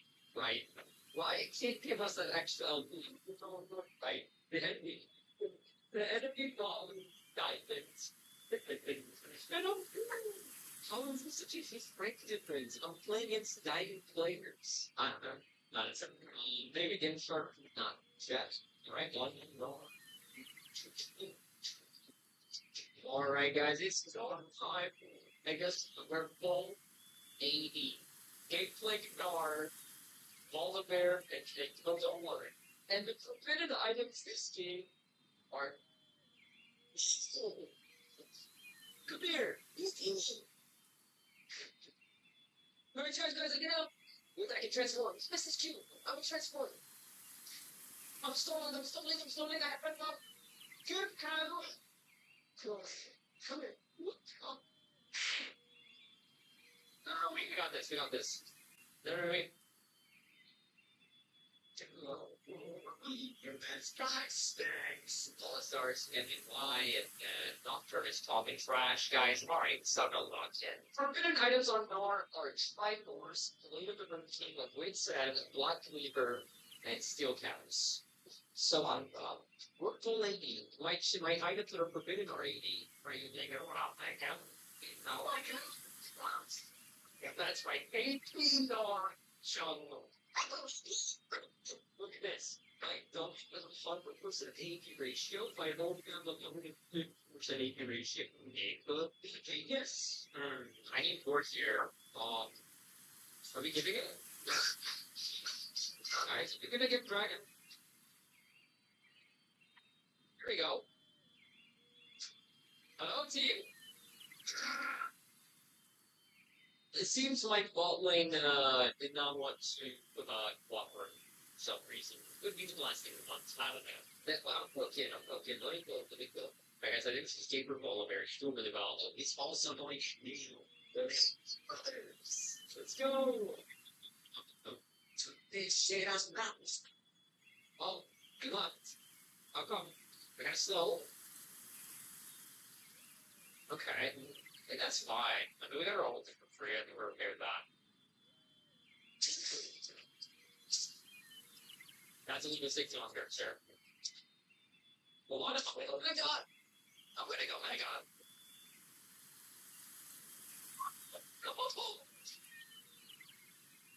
Dude, Walter says, leave me alone. As if I might control him to flush it today. I'm just trying to help, man. Doctor's pretty good on this. But then, my ballin is gone. I think Doctor's taking drugs. Oh, basically, I think that's good. Because I killed my friend. Not gonna die to the dog. I just got dogs, man. He has a plan, Rob.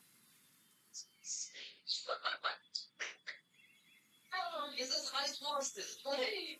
And then you flushed into fade, and then you decided to ignore doctrinal ropes. What are we talking about here? Okay, it's okay. You can win. Grab this? Think so? That is... Damn company. Here we go. Where's my gold name? Where's my gold name? Wait, they can do it? Surely? Oh. Oh, my. Alright, I'm gonna be honest, guys. It's looking great. It's looking great. So we need to log in now. Spurger room style. All it says your job. What's that challenge jar? What do you mean? Dude, I have a bunch of haters at the dude.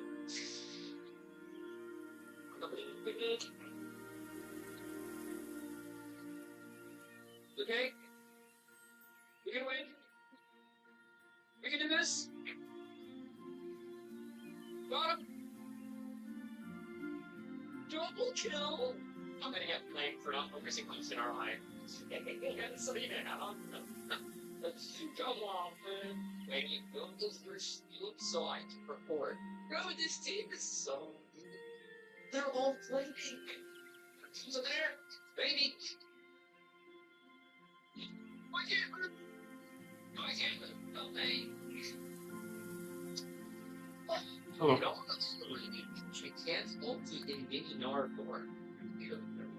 Honestly,